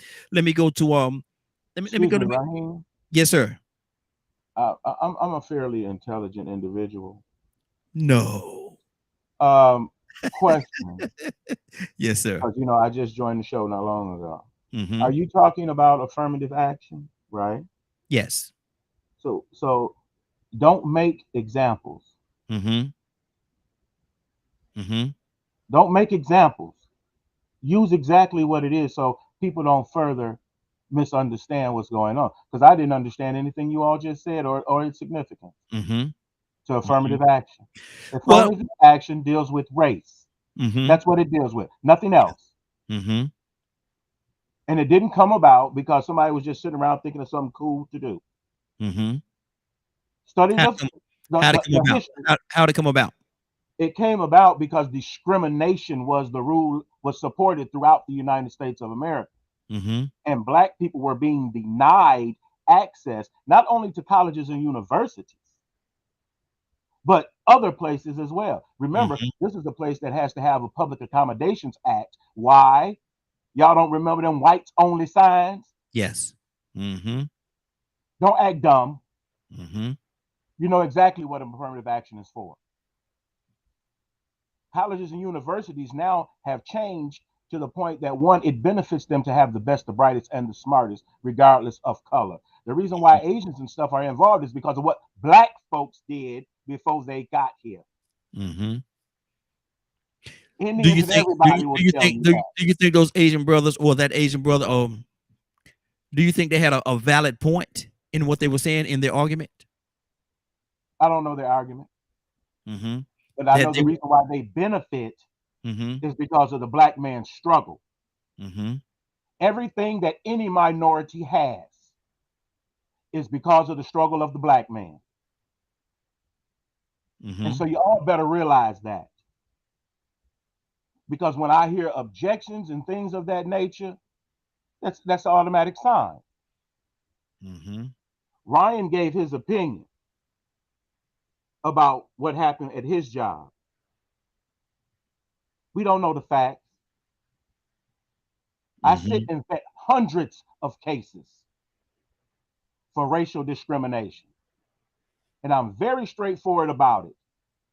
If racial discrimination is not there, then I don't use it. Mm-hmm. Everything is not that.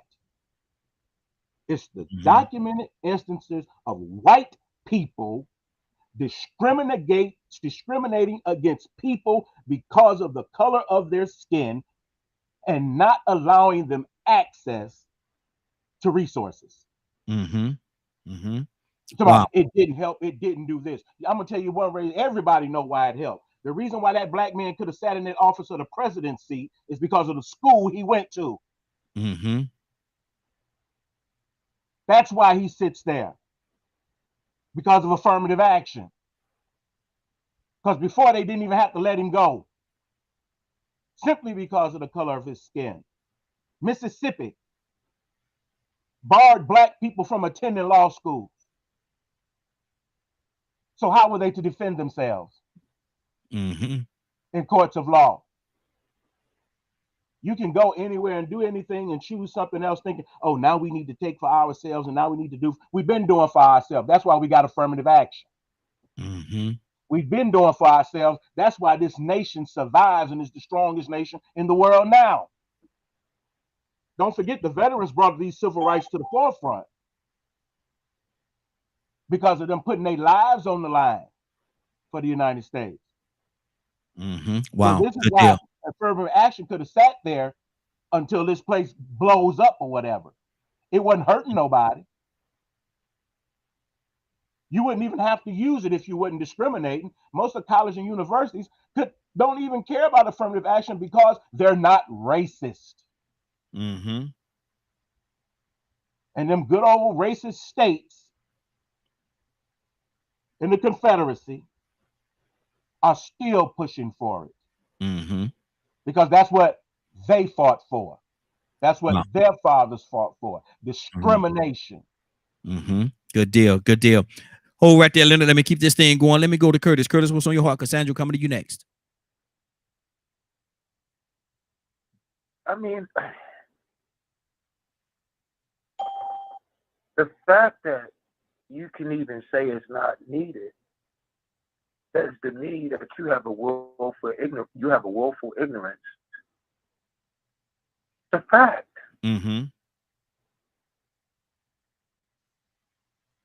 That's nothing. If I was to put it any way in a term that could explain what we are experiencing, we are experiencing what some folks will call whitewashing.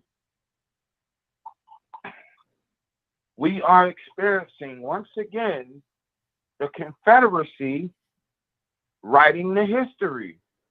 Listen, that's what it is. Oh, if we can't say we didn't do it, let's just remove it from the books. Everything about what they trying to do is, listen, they telling you that being woke is wrong, while all at the same time telling you, without saying it, that our wokeness is right. It's amazing to me that the people that's following this foolishness ain't realizing that, you know what? They telling y'all not to listen to the man that's got half a brain. They telling you to listen to the man that don't have no brain at all. Listen, man. I gave these people 6.5 years, 2 deployments. Man, I almost lost my wife during the Cobalt Towers explosion. It was only by the grace of God that I didn't, because that morning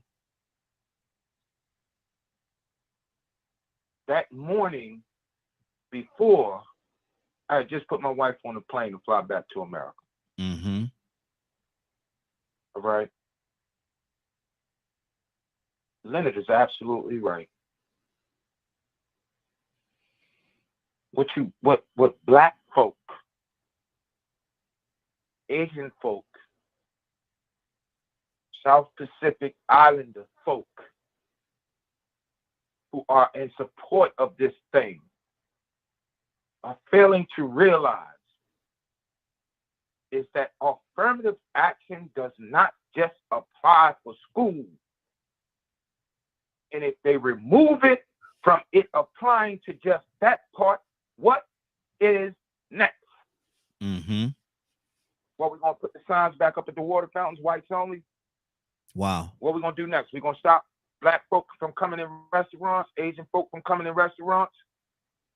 What we going to have, black and white and Asian parks? Wow. What we going to do? And then here's an even bigger thing. Have you considered this, Raheem? If you remove affirmative action, how does that How does that tie into, I'm going to say a big one. Oh, I hope y'all ready for this one. How does that tie into the money that is allocated to the black schools? Yeah. How does that tie into the money that's allocated to the schools? Period. Mm-hmm. Yeah. See, there's a whole lot of things connected to this thing, and we want to remain on the surface. You can't. And that's how they've been getting this foolishness by us, because they keep us looking at the surface. Mm-hmm. They keep making these statements that say, oh, that's just what it is. No, that ain't what it is. It's deeper than that. Mm-hmm. And I'm not screaming. I'm not hollering. I'm not upset. I'm just speaking with passion. It is deeper than that. Mm-hmm. Mm-hmm. All these women out here, listen, you remove affirmative action, Cassandra is a counselor. Guess what they can do? Guess what they can do? What's that? They can marginalize every license she got, bro. Mm-hmm. I'm a counselor. They can marginalize every license that I have. Mm-hmm. Wow. Wow. It's going to tie in more than that. And that was my question. Playbook. Here's how they work. So, and right here, I've been setting a hold for a while now. Mm-hmm. Here's how it works. So you gut it. Once you gut it, then you throw pieces of legislation out there that says that, for example, I'll just say it like this. If you went to this school is not as good as this school because this school got more money. This school has better teachers. Never talk about this school has the better scores. Mm-hmm. Why am I saying that? I'll give you one school right now that for the last probably 20, 30 years have ranked in the top 10 of putting out educators. Little small school down on Hardin Street by the name of Benedict College. Yeah. Has ranked in the top 10 for probably the last 20, 30 years. They may have fell off a little bit for putting out some of the greatest educators in the United States. Mm-hmm. But now because you went to Benedict, you went to that old small country school. Yeah. The old black school down on Taylor Street down there. The old black school down in Taylor Street. Yeah. Yeah. Exactly. She's not good enough. Mm-hmm. So then they start passing little legislation, sliding little legislation through that will then demoralize those who have gone forward and said, okay, if that's how you're going to do it, then I'm going to go on, I'm going to go to Fisk. Or I'm going to go on, I'm going to Lincoln. Or I'm going to go on, I'm going to go to Benedict. Or I'm going to go on, go to Allen. And in the process, you can always say, oh, we took your application. Or we took your $35. Not even realizing that the greatest innovations in the world, has come from a marginalized group. Good deal. We got a few more minutes before we get out here, right at 30 minutes before we get out here, man. This is a great conversation, man. A conversation that have to happen, that needs to happen. And I'm glad that everybody's coming in and everybody's giving their honest opinion on it. If anybody is in opposition, if anybody don't like affirmative action for whatever reason, this platform is for you as well. Give us a call, 508-924-3521, 508-924-3521. Cassandra, good morning. How you doing this morning? I'm about to cuss, so everybody get ready and just oh Lord, take me down right now. Just go on, put me on the list in the corner or whatever. No, I'm not. But let me tell you something. This thing has been coming to a head for a minute, and I'm telling y'all, I have been saying this for several years, from voter suppression right on up now to affirmative action. There is an active move to set people of color back, especially Black people, at least 50 to 75 years as far as I'm concerned. And this is our opinion, so I'm giving my opinion. Mm-hmm. But even the jobs that people have, there are businesses in large corporations in my hometown, Charleston, South Carolina, where Black people could not get a job. I don't care how educated you were, how skilled you were not. You knew you were not going to get a job there strictly because of the color of your skin. Once they got affirmative action in place, and there was like, they can, I don't care what you call it. You can call it tokenism. I don't give a woo what name you put it under. But at least a few Black people were able to get into those jobs, making the kind of money that their white counterparts were making. So for me, this is a planned thing. They've been wanting to get something in towards affirmative action so that they can start trying to eliminate it. And that non-Black man that's on the Supreme Court, the non-Black man, whatever his name is, I'm not even going to call his name because he's like 45 to me. They so ignorant.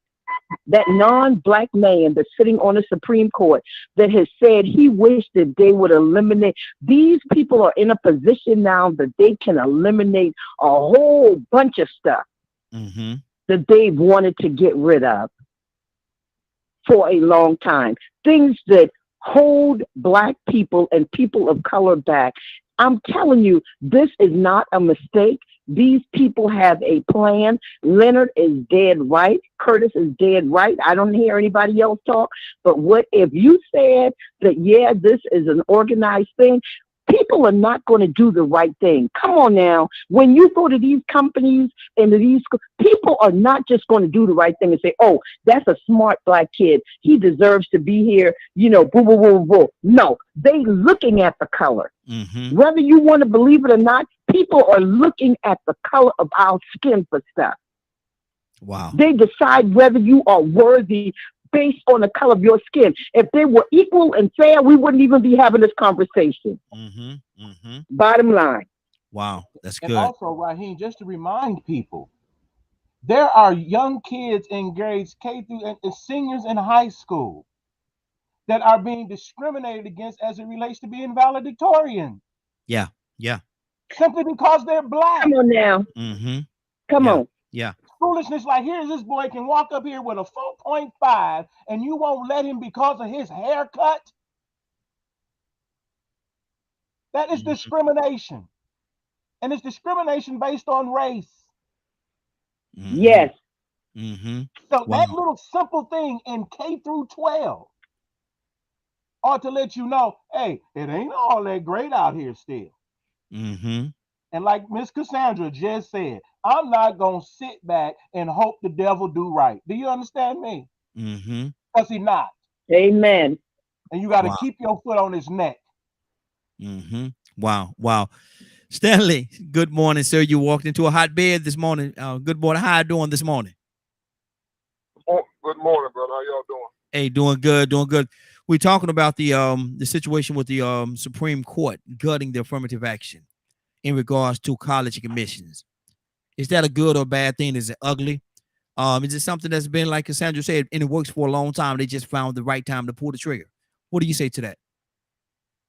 It's all this stuff that in the works, man. Like I said, they're trying to keep us down, and the reason they're succeeding in keeping us down because we have Black folks in higher positions that have no concern for the folks under them and come along behind them. Once they get the position and start making the money, get the notoriety, and build their names up, they're not looking back trying to help this next generation that's coming up. They're setting us back 50, 60, 100 years, man, every day. And people are not paying attention to the stuff like that because there's always distractions of other stuff. You know, they throw a rock over there, so you look over there, then they started doing other stuff to hold us back. And I'm down here in Florida, man, this week, and this is the Trump support down here. I thought Georgia was bad. Trump support down here is just ridiculous. Man. Yeah. People. And I was telling somebody the same thing the other day. We've got to start worrying about the money. We've got to start worrying about self and building up our names. And we've got to come together so stuff like this don't just sneak by us. Because, like I said, the Supreme Court, that brother, that's supposed to be brother up there, he's not a brother. He don't care about Black people. Amen. You know? So He don't care nothing about us. And we've known that for years. So we've got to, like they did with Miss Jackson, they put her on there. But it's like they'll throw you a bone to shut you up. And then they'll come back years later and do something like this. Yeah. So it's just all a distraction. So we've got to come together as a race of people and just come together and do things better, because everybody's worrying about the money and the name and, you know, building their brand. But it's not helping. It's helping you and your family. But what is it doing for your community? Exactly. Come on, bro. It's just crazy to me, man. Exactly. But it's Tucson on, Raheem? Yes. Yes, he is. Tucson. I'm on my way to the SIP. I'll call you when I get to the Mississippi line. Good deal. I've got like an hour and 20 minutes on my way to the SIP. Good deal. Tucson, what's on your heart right now, brother? I got my fork in my spoon. Uh-oh. I got my fork in my spoon. So hey, look, no, but you know what? It's this phrase that was used: "Make America Great Again." So by all means necessary, whatever it takes, something's gonna happen. Something's gonna be tried. And this is just one thing that it's just a scheme and a plot that we look on the surface of everything and we say, oh, that's all it is. No, that's not all it is. There's a deeper plot. And see what we don't do, and I think Leonard says a lot. We stay at our house during the election center. Yeah. And we say, oh, our mom vote don't count. Yeah, sure it don't count if you to stay home. So there's something you're gonna have to do rather than sit on your thumbs and run your mouth. Yeah. That's about all I'm gonna say. Good deal.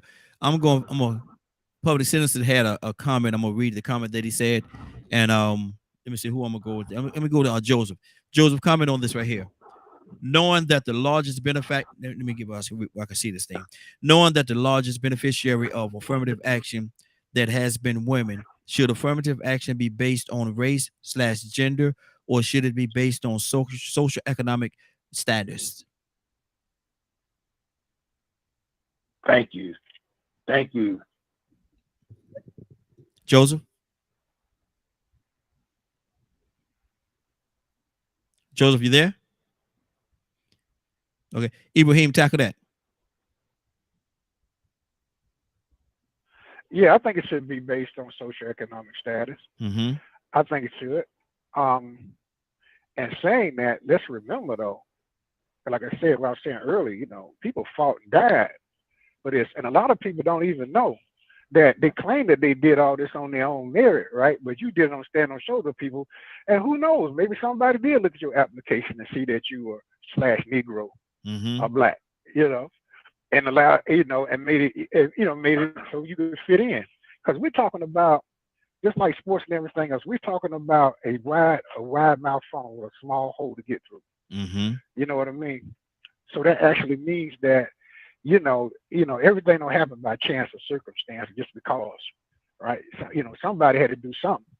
And talking about the justices, the first justice, I can't remember his name right now, and all he did to make separate but equal but integration possible into colleges and schools back in the 20s and 30s, and fought the Jim Crow laws, and then became one of the first justices. Ibrahim, you there? So yeah, I'm still here. Okay. So that's what's most important that we should always remember. That what people put into it. I hear a lot, and I know people understand and what was taken away from us, but it should have never been taken away because we lost sight. Yeah. And I think one thing that's troubling to me, Dave, is the intelligentsia. Somebody brought this up a couple of times. I heard people bringing it up, and that is the intelligentsia. You know, we're not going to get anything done until the people that got us in this better position, until the working class people take hold of their heritage, right? And bring these things fruition, the things that make sense and practical purposes. Education now is really, you know, people say for money, it's really useless because we don't provide certain things about education, you know, how it benefits us to understand what people went through in the past and have empathy and and take our experiences and knowledge and everything and put it to practical purposes. Now it's just a show where you do this, like you do this and you do that, and then you get this, right? That's like a monkey. I think we need to get back to real education. We need some of the things, basic things that matter, and to express how and bring back our history, because we're still saying the same thing that was.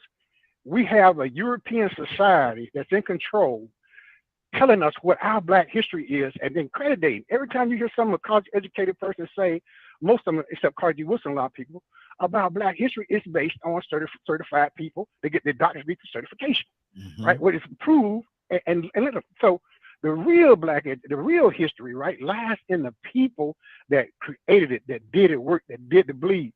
I hear people say, "Oh, the ancestors dropped the ball." How did he drop the ball? You living in a world that wasn't even imaginable to my father and mother when they were coming. When I came up, it wasn't even on the radar. And then people, I know like people like these Martin King Luther people, forget them. It's the average working class people that got out there and put their lives on line, that demanded justice, demanded they get good jobs. And then going to UN. That's one of the things that people forget. That's what got Malik Shabazz al-Haji killed. That was Malcolm X, because he went to the UN and started talking about the criminal abuses of America on Black Americans. That's why America today is not a member of that. They talk about other people, human rights violations. They're not a member of that. They cannot be charged for it in the UN because they're not a member of that particular thing.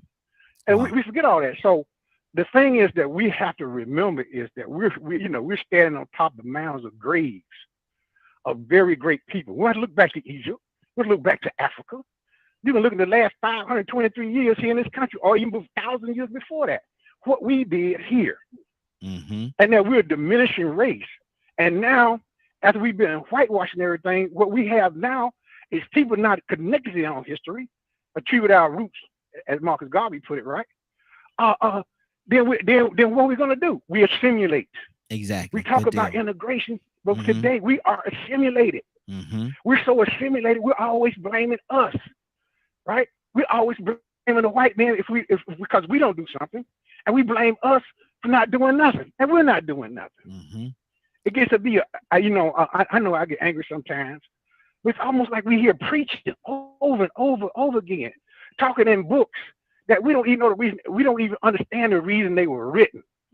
Good deal. And why this is a simulation into the process, and we're there, So now, are we going to freeze for a minute and say, I matter, Black lives matter, my lives matter, my grandparents' lives matter? It's the reason I'm here, the people that put me here, that's why I matter. Because God ordained, God sent us his vice regent, his prophets. Good deal. He sent us his prophets to us. Gotta keep it going, brother. Gotta keep it going. You want to roll this morning, brother? You want to roll? Stay right there. Don't you go nowhere. Let me go to Leonard. Leonard, what do you say about what Public Citizen said? Paul. Man, you must have been thinking like I was thinking, because one, we're going to address that issue as it relates to gender. Don't use gender for nothing. Gender is a bunch of foolishness. Wow. Sex is male or female. Gender is fluid. You can change that from day to day if you would like to. But I'm going to show up Black every day. I'm going to show up a man every day. You can pull my pants down right now, and a penis and some testicles is down there. Good Lord. Wow.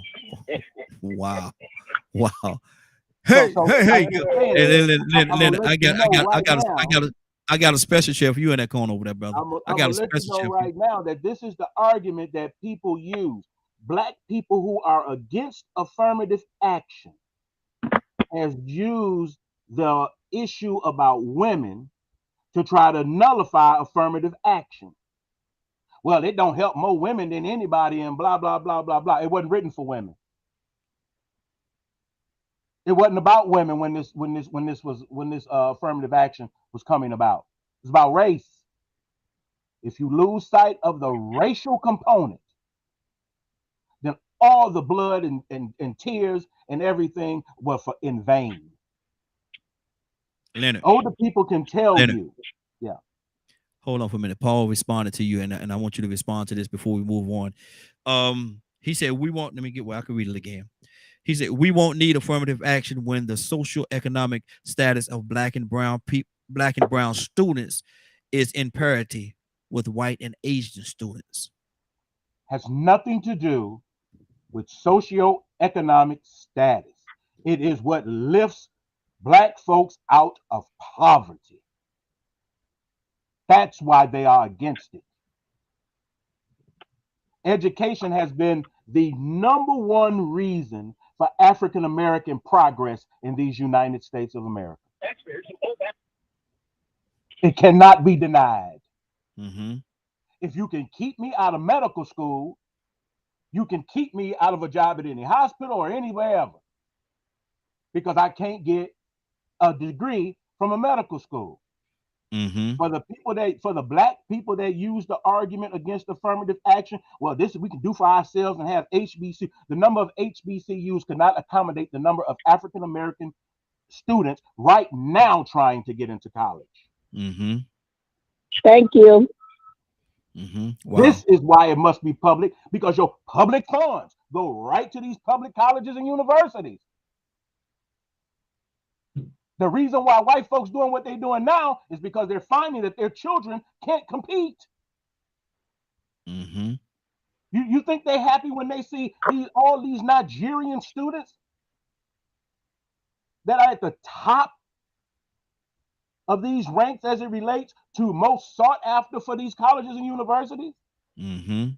Education breaks down barriers. So if I can keep you education and undereducated and ignorant, I can get you to vote for Donald Trump. Wow. I can get you to go put all them other racists in office to go right back to what they started doing before. Mm-hmm. That's the issue. As long as you can keep them uneducated, you can keep them in poverty, you can keep them mad at one another, you can keep them divided, because they're impoverished. Mm-hmm. Y'all act like ain't two of y'all too far removed from the projects yourselves on this phone right now. Yeah. Yeah. You know how you got our education. Mm-hmm. Good deal. Good deal. Hold on, brother. We got to keep it moving. Got to keep it moving. Cat, what's on your heart? You know, I love this conversation. And everybody lends such brilliance to this conversation.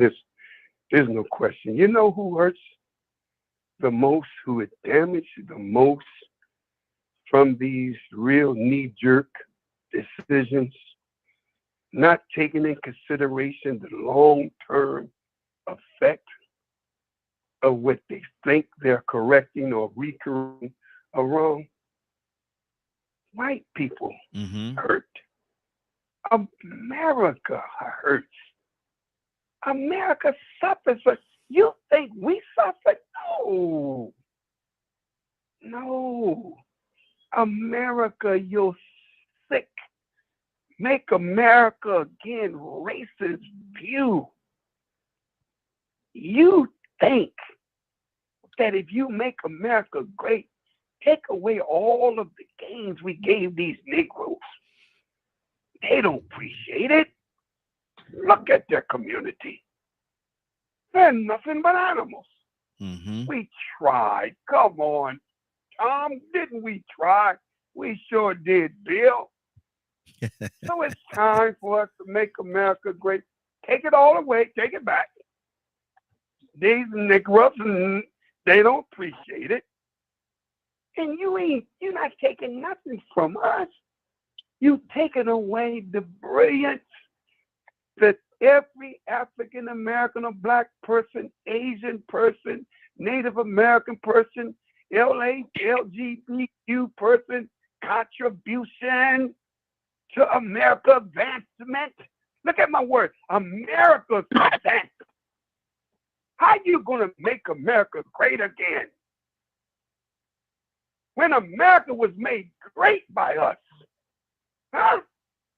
If we made your America great and you want to make it great again, then don't make it great by enslaving the people and forced labor. But make America great by recognizing the contribution that every one of these people bring to the table. So deprive the Native Americans, deprive the blacks, deprive the gays, the LGBT, deprive every human being an opportunity to make America great. You don't do that. Now, Elijah Muhammad said they would celebrate all the way up to the end of their demise. Could that mean that you, America, is celebrating? You're happy in your bars and your private clubs talking about your quick knee-jerk action and taking away what you think, something you gave us? You celebrating? You're celebrating your demise. Because you know what? We're going to be all right.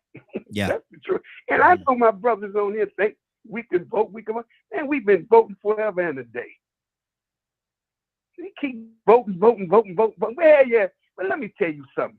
When you tell me I can't come to your school, then I make my own. When you tell me I can't come to your neighbor, I make my own neighbor. When you tell me I can't come here, I make my own. What happened to that philosophy? As my man even here said, we keep simulating. And they're simulating. Separate. There you go. Separate. Good deal. Get your own. Stop crying what you don't have. We got the same opportunity. Stop trying to make them accept us. Doggone it, accept yourself. Good deal. Accept your own and be yourself. And when we start looking into us and our brilliance and celebrate our brilliance and stop hating on one another and make our own neighborhood a decent place to live, make our own private school a place, because they'll never teach us a doggone thing. And who wants their education anyway, Raheem? All these educated Negroes, PhD, BS degrees and master degrees with all these educated black people. Look at our condition. So the question is, do we want that? I'm going to say damnable education. Do we really want it? We're fighting for a third-rate education. We fight. Let me get in this school. And you can't even compete in the world with your third-rate education. So bump that. I don't want an education, man, to teach me about them. Give me an education that teach me about myself and my contribution, not to America, but our contribution to the world advancement. Good deal. White people ain't gonna never tell you that about yourself. They'll never tell you about yourself. Good That's deal. what's on my heart right here. Yes, sir. Let's go to Ryan. Ryan, what's on your heart, brother? Talk to me. We got a few minutes before we get out of here. And we missed Willa this week. Ryan? I'm here. Sorry. I'm working on a forklift. I was about to say it to you, brother. I was about to say it. Go ahead. Wake up and go to sleep. Yes, sir. What's on your heart? I can't really add anything or take away anything. Like I said earlier, I'm so uneducated on this whole subject that I'm not even going to attempt to include myself in that conversation. Hey, Ryan, let me ask you this, and I'm glad that you said that and that you're honest about that, man. But do you think a lot of people sit in the same seat that you're sitting in right now, and they're not really educated on it, and so therefore they're not trying to get into the fight or speak for or against it because they're not educated? I'm sure that happens quite often, yes. Myself, it's not a lack of willingness or wanting to know, right? I think you guys know me better than that. Exactly. For me, I'm so busy with work and life and take care of my family and reading up on the things that I'm becoming educated on, that to add another pathway would probably make my mind explode. But I do agree with what you're saying. There's some people out there got nothing but time. And I think that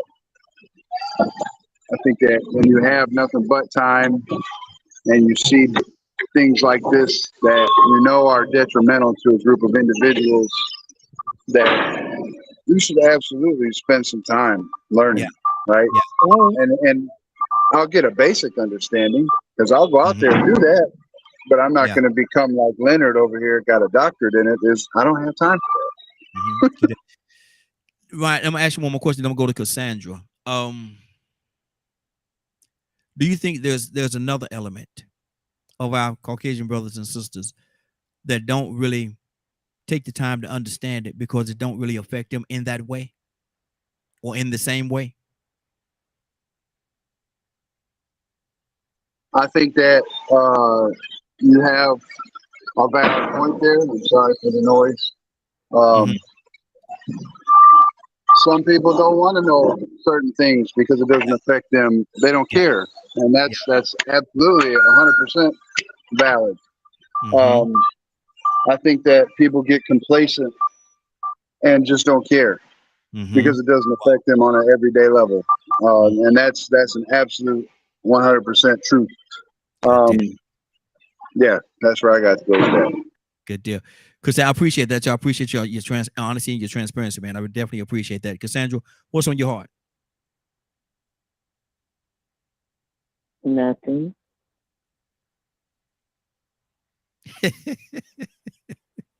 Lord. Okay. So no thoughts at all. This ain't like you, Cassandra. Well, hold on. Maybe I don't want to push you into saying something because you might go to cussing. So hold on. We're gonna stay right there. We're gonna keep you right there where you at. Yes, sir. Joseph. Yeah, I wanted to say. Go ahead. Yeah, I wanted to say, Brother Ryan is very transparent and very honest, and that's very good.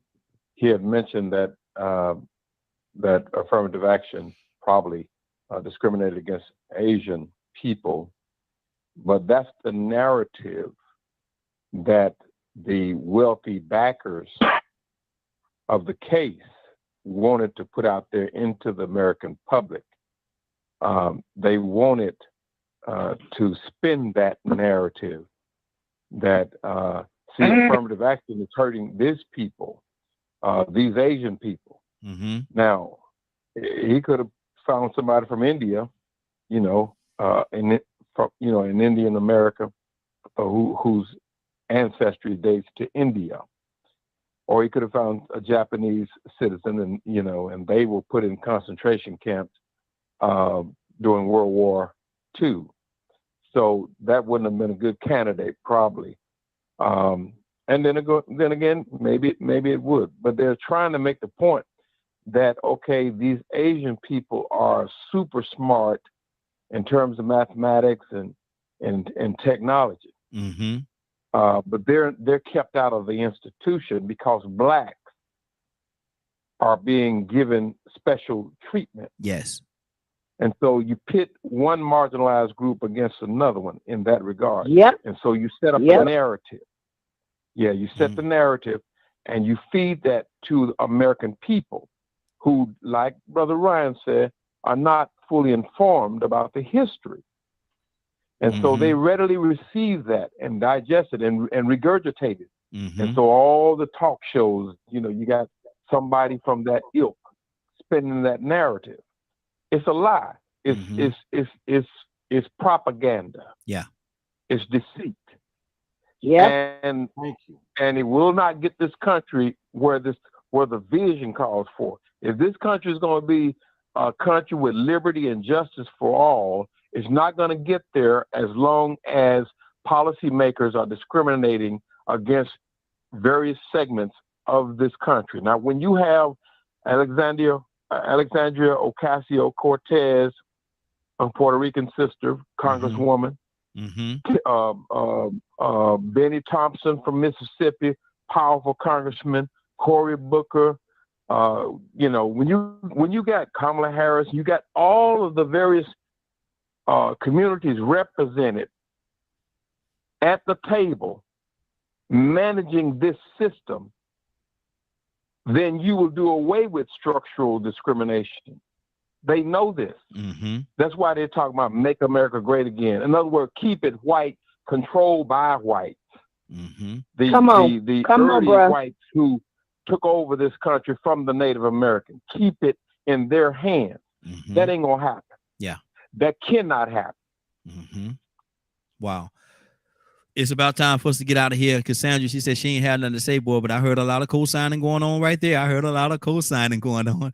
Curtis, what's on your heart, brother? Curtis? You know, for me, yeah, I'm right here, man. Mm-hmm. I'm sum this up real quick. For me, brother, and I'm just gonna state it plainly. Skip all the academics. If you cannot recognize the disenfranchisement of a particular group and/or culture and/or sect, mm-hmm. if you cannot recognize how this very same man uses another demoralized group, culture, or sect to speak against another group, culture, or sect that he's demoralizing as well, without ever pointing the finger back at himself, if you cannot recognize that and you sitting quiet, go get in the clown car. Because as far as I'm concerned, I believe what Dr. King said. When Dr. King, one of the most powerful statements Dr. King ever made was that we will not remember the words of our enemies, but the silence of our friends. Mm-hmm. If you sitting by and you watching this thing going and you ain't saying nothing about it, all I'm gonna say to you is it's gonna be your turn one day. That man gonna get to you. You next. Mm-hmm. This is what I need everybody to pay attention to. Who brought this case? Mm-hmm. And why was this even offered? They choose to hear cases. The Supreme Court can literally tell you, Mr. Ajume, I'm sorry, but your case does not warrant a hearing in the Supreme Court. Mm-hmm. I'm sorry, Mr. Ajume, you're going to have to go back and get some more evidence. We're going to have to revisit this. Mm-hmm. Wow. How is it that that case got heard over? Now, if people playing this thing right, I'm telling you, this is a travesty. It's criminal. Mm-hmm. How is it that that case got heard over the case that was brought up that was based off of the Federal Bureau of Investigation and CIA reports that said the biggest threat to America, the biggest threat to the American culture, society, and democracy is the white supremacist movement? Mm-hmm. Somebody tell me something now. Wow. Good deal. Good deal. It's the Gutter versus Bollinger case. Mm-hmm. It's the Gutter versus Bollinger case that brought this to Supreme Court, and I think it was early 2000. And what people have to understand, this is just a particular case that raises the question as it relates to colleges and universities. But the decision that was used to overrule affirmative action was the very constitutional amendment for equal rights. I mean, the Equal Protection Clause. Excuse me. The Equal Protection Clause. Mm-hmm. That's huge. Yeah. That's good. That's huge. So don't get confused with this one case that brought this about. Confused with why the decision was made. It's why the Supreme Court made the decision that they will use to justify every single thing that comes before them that's based on race. Yep. Good deal. Let me do this. Absolutely. We're going to get out of here, but we got another call from the 313 area code. 313 area code. What's your name? Where you calling from? 313. Are you there? Okay. 313 evidently didn't want to say anything, so I got him on mute. 313. If you're there, say something now. Forever hold your peace. And your peace is held. Cap, what's on your heart, brother? Oh man, I mean, you know what I mean, man. Listen, and God really be putting some things on your heart. You know what I enjoy. That's the truth. I'm not trying to blow no sunshine on nobody's backside. Yes, sir. And I'm good to God. But I get stimulated intellectually, man, morally and spiritually, from the brilliant minds of the panel that you got. There's not one person on this panel today I didn't learn nothing from.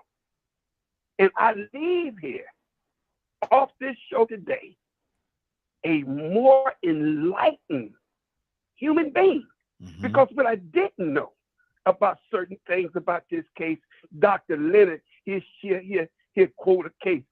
Abraham would quote this, and my man even Badger would throw something in there, and then the great Curtis is off the chain. I mean, when I listen to my man Paul, and even to my man Ryan, and then my man Joseph, oh, come on, man, Pete. How do we? Is there a win on this? Do we sum this up, Raheem?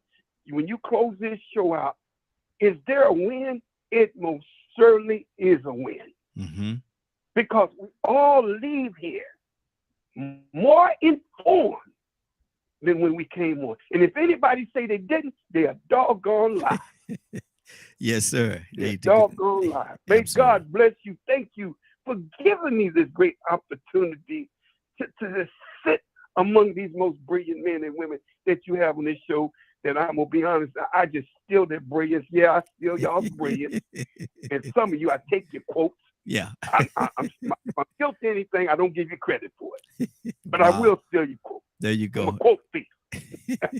May God bless you. Thank you, Brother Raheem. Thank you as well, brother. And to God be the glory. To God be the glory. Leonard, what's going on at 3 o'clock today, sir? If you did not get a chance to hear the show, it's entire. No. Let's start it over again, man. No. We didn't do that right. I'm going to Cassandra and I'm going to man, I forgot my brother Tucson name for a second. Tucson, because I know he over there laughing. They need you to do it right. They need you to do it right. They need you to do it right. If you did not get my recorder on, if you did not get a chance to hear this show in its entirety, there you please go. log on to www.dkmmediagroup.com at 3 o'clock today for the replay. Good deal. Who we gonna get the prayers out this morning? Tucson, we charge you, brother. Will you pray us out? Oh, hey, God, Father, we come now and we say thank you, God. Give you glory. You're so much amazing all by yourself. You don't even need us, but you use us, frail like we are. And you give us what we need, right when we need it. So we give you all glory and honor and praise. Thank you for this day you made, and we're rejoicing and we're glad in it. God, everything that we go through, we cast all of our cares on you because we know you care for us. Bless us as we go through this day. Keep us in your care. Even bless us for the things that we fail to mention. In Jesus' name and for his sake. Amen. Amen. It's been a great broadcast. I definitely want to thank everybody for joining us. And more than that, I want to thank you for allowing DKM Media Group and Associates and the Morning Glow for being a part of your morning. It is now 10:07. You're about to exit the Morning Glow. But before you go, I want you to do me two favors, if you will. One, I want you to continue to pray for us because we are certainly praying for each and every one of you. Number two, why this is real simple, I want you to go out there, find somebody and give them a hug because you never know. It could be the only hug that they get, or it could very well be their last. Love you, and ain't nothing you can do about it. Have a great day and a better tomorrow. And then we shine some of this light on you from the Morning Glow. Take it out there into this wicked and cruel world that we live in and let your light so shine. If you get an opportunity, give somebody some love. You just might find some love in return. Won't that be a beautiful thing? Have a great day. Take care of each other.